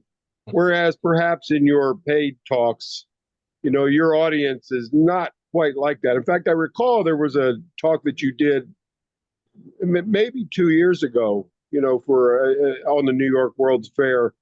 And I think you'd said that you gave it, but you were sort of dumbfounded because they really didn't ask any detailed questions that you thought that they may ask you. They were, oh, well, thank you. That was very nice, So, no, I was only pulling your chain here to just give you more make work and just kind of put you behind just to satisfy us. That's all I was trying to do. Oh, that's fun. On this past Thursday, I finished the talk. Are there any questions? So there's one question. Where do you get all these pictures? Nothing else about or anything else. Does the Adventure Club have copyright on those talks? Or yeah, but again, if I gave the talk live separate, I wouldn't replay it. I would just give it again. Oh, okay. Yeah. Again, you try to allow some time for people to ask questions, and then they don't. You go, oh God, did I lose everybody? Because again, I don't see your faces. Oh, by the way, on one of these things, I think it's become painfully obvious. I don't do these things for the money, but I do stick them on Facebook, and I've turned down Facebook's thing about would you like to monetize that channel? Because again, I just want people to enjoy the talks. But they'll get between 50 and with some of the talks, 100-something people watch them on Facebook. So a lot of people say I can't make it every Saturday, and it goes on like this one's hit 3-hour mark. I don't have 3 hours to give up, but I'll watch it over the course of 6 nights on YouTube. But I purposely turned down YouTube's offer for throwing ads in because I just think it kind of ruins the experience. So, but maybe now that I got to pay for the heater, maybe I'll do it. You'll be charging us. Yeah. You're being overcharged for that thing. Bill, how much money can you make with YouTube with these? I don't really know, to be honest with you. Some people will make a bunch of money, but you might also notice that there's been a whole bunch of people on these so-called influencers that have committed suicide lately. Because a whole bunch of them find out that you can make a whole bunch of money, but you got to keep turning out new stuff, more daring, more crazy, because people get bored and they move on. And all of a sudden, your source of income is dried up, your fans have dried up, and you've got to, this past 3 months, I don't know how many influencers of off themselves, and including some of them had huge followings, but they just all of a sudden can't keep doing it anymore. You So- could get some people on YouTube get quite wealthy. Yeah, there's a Some Russian, people have known up 1 million followers. Yeah.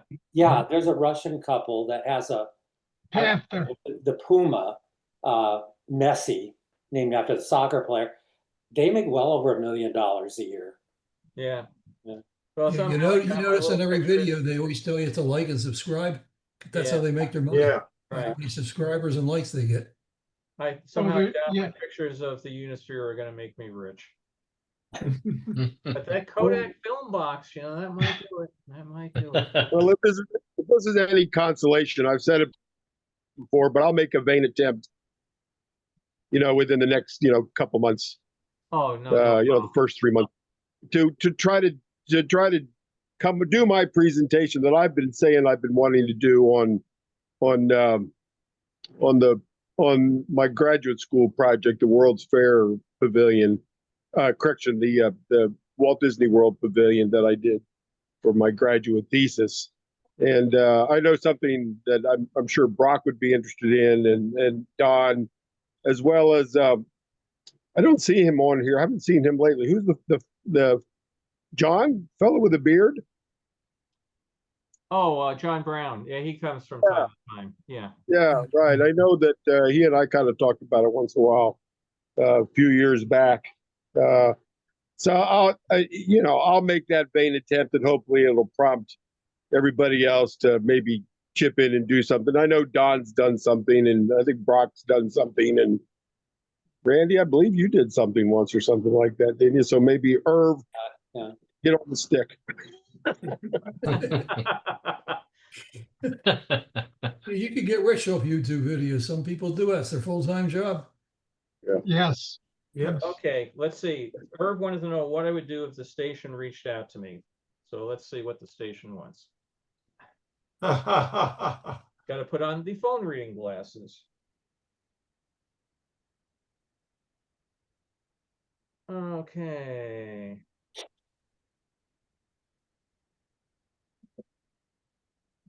Modern Plectron. No, they have a perimeter for a crime suspect, but it's the next division and they don't need us right now, but just a heads up in case. Okay, works for me. Matter of fact, I have to drive to that division to go get these glasses. So goodbye. Okay. Bye. We'll see All you. right, Have a good goodbye. weekend, everybody. Stay safe. Ciao, Bill. Talk to you later.